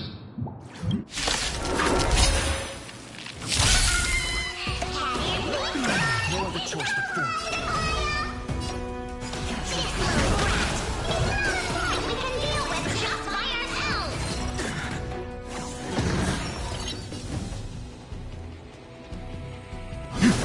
I'll give it back. For tomorrow! I'm fine. The future will come! How absurd. In my memories, Zagreus always meets the same end. Over and over again. Their departure no longer stirs anything in my heart. This reason core flame before us is a fake. Obvious as day. I know. I know. It always plays out like this. The spirit thief covers for her, and the trickery demigod escapes with 2 core flames.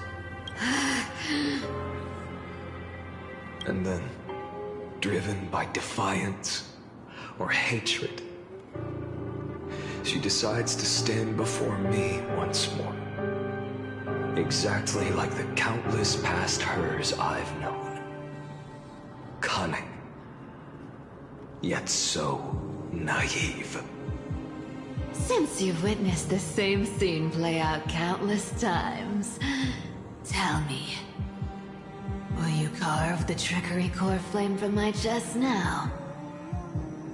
That depends on your attitude. At least so far, in the cycles where you've asked this question, the endings haven't been so cruel. Well, thank you for that. But I also believe that this time, you won't catch up to me. No one can catch up to me. I'm no longer running to escape anymore. Whether you believe me or not, I'll still tell you this. You've made the wrong decision.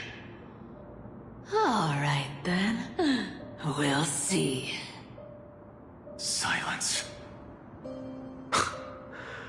This is new. One-eyed boy. What are you trying to pull now?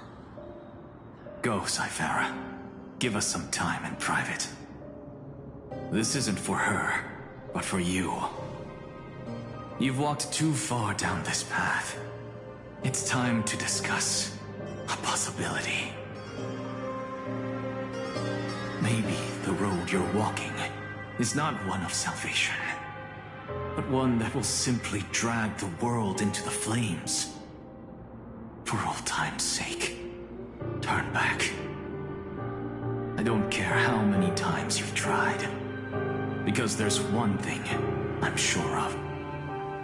Your Messiah complex has turned you into something no different from the icy gods you spoke of. The children of humanity you swore to save. They are no more than ants to you now, aren't they? Of course. I've been wondering, what kind of demon could burn my homeland to the ground and... I don't want to argue anymore. No matter what I say, the outcome won't change. Make your biggest effort to resist, or accept fate, and hand over the core flame to me. Even if it's futile, we all have the right to choose. Yes.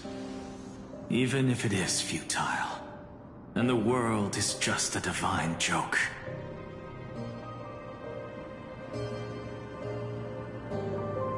When I walk into the destruction ridden by the gods, with my own 2 legs, you will witness. Even the smallest footnote still leaves a mark in this story.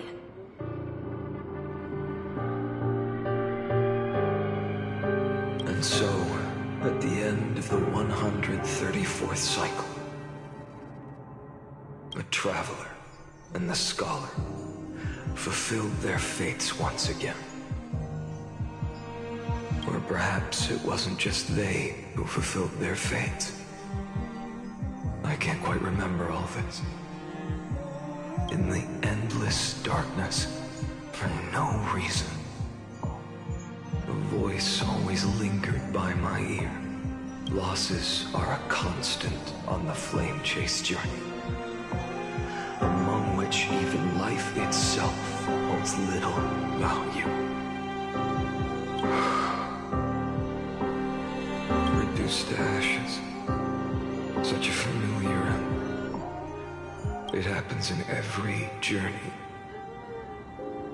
Always the same.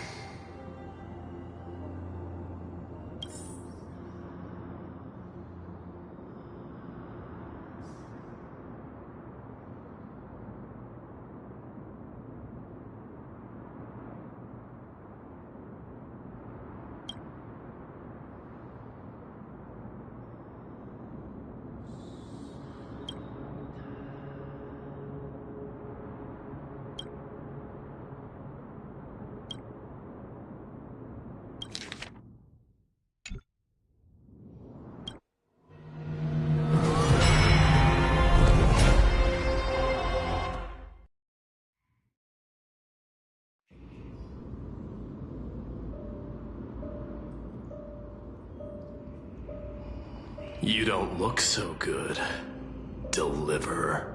Even after going through 108,642 cycles. Mydei, your name for me has never changed. Why do you sound so pleased?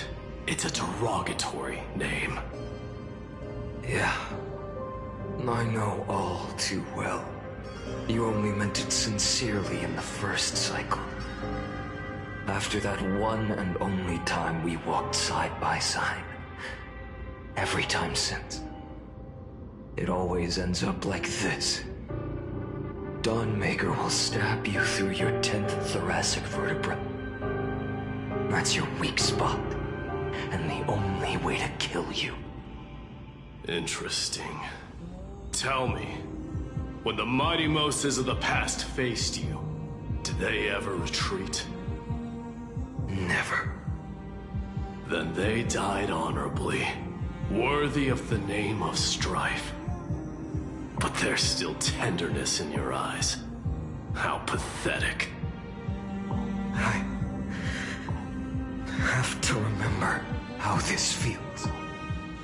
Remember that I was once you. Or else the destruction will completely consume me. If you win, tell the mighty most of the next life. This person is a worthy opponent.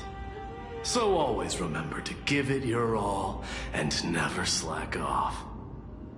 I'll keep that in mind. As always. Even though the dynasty is left with just one, the Kremnos festival will continue as usual. I, the king of the Kremnoan Legion, will host the final feast in the center of this arena, and the prize will be the flames of strife.